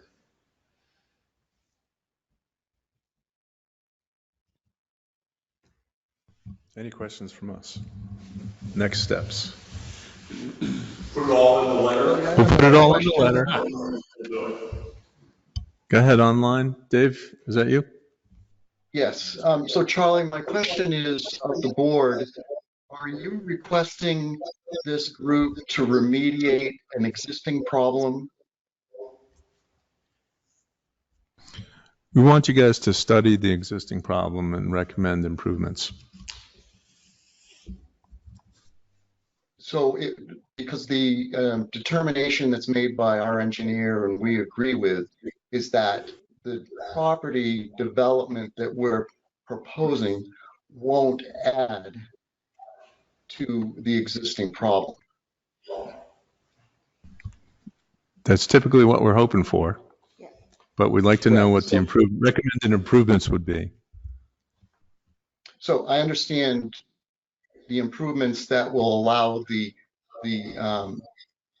proposed property to not to add to the current problems, but I'm thinking that it's outside the scope for us to fix a problem that already exists. But you own the land that the problem exists on now. The land.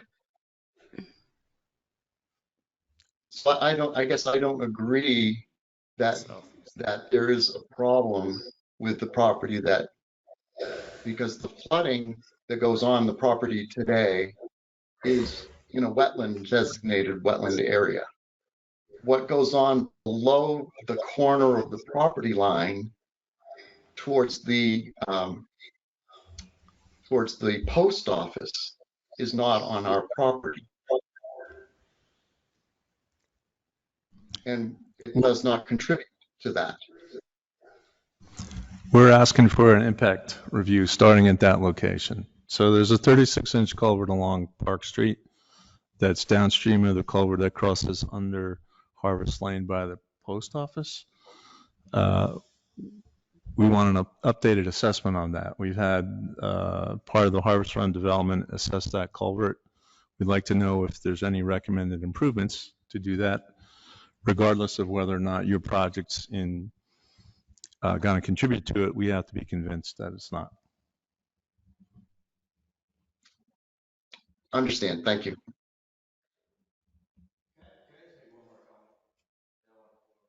Sure, why not? We've already passed this application, so this is. No, I just want to state that my concern, and I got lost in the weeds, and I don't know the formalities here, so I just was here to make a comment. But currently, if you went to this property, this whole area is underwater. There's a big pond of water right here. So I don't think it's so much the impact of what this development's going to do downstream, but the fact of if this isn't fixed, these houses will flood, is what I'm saying. I've seen it. Last year was even worse at the Christmas storm. Only because I was trying to get out of my road and the culvert was plugged at the post office. I was going to drive to the field, but there was standing water all the way to Route 15. So these were all underwater. So that was my concern. If you're going to be selling people properties or building homes that if you don't do something downstream will flood eventually. And that's really all I had to say. Next on our agenda is we have to approve minutes of December 4th and November 20th. Right? Thank you.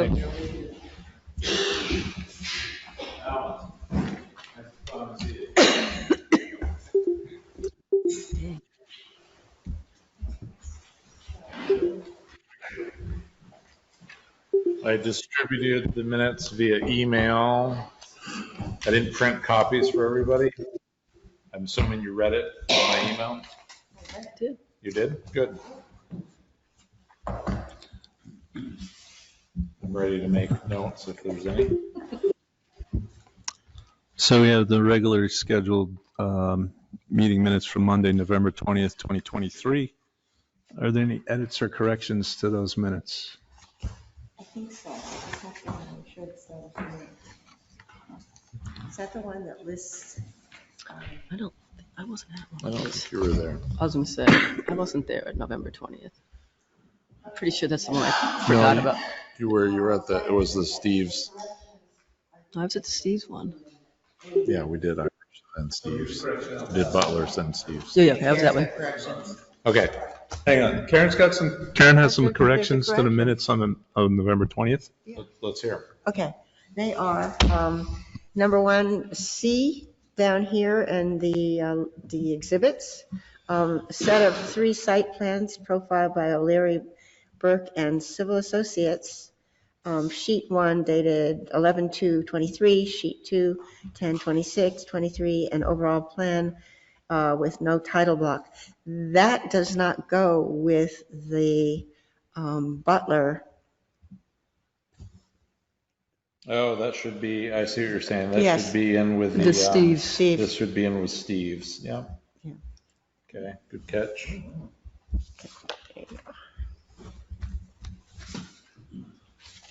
And is it the reverse on the Butlers? Just a No. swap? No. No, you just need to eliminate. Just a repeat. So it is under Steeves, Yeah, right? but it is, yeah, Under C, it just needs to be omitted. Right. Is that what you're saying? that's right. Just C. Pardon? Just Just C. C. So we're omitting C there, and we'll have to substitute that for obviously some sort of a preliminary plat, right? Yes. No, the final plat. Final, no. Oh, no, that was preliminary in November. Right. Prelim, yeah. Okay. Are there any other corrections to the minutes?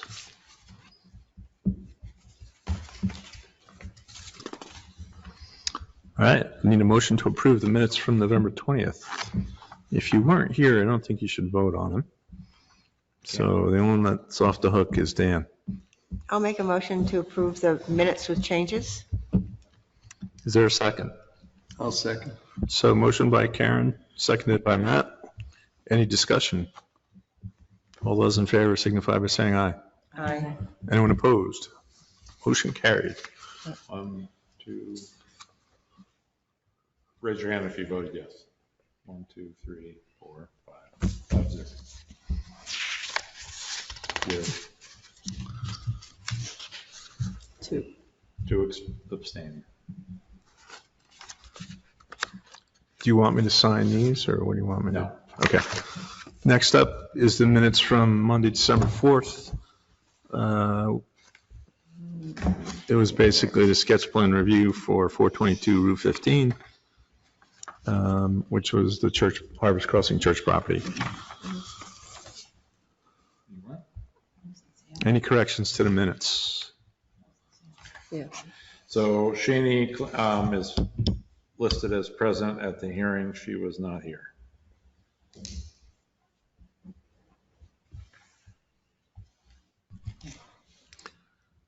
Yeah, there we go. Look at that, she's present and absent in the same hearing. That's the story of my life.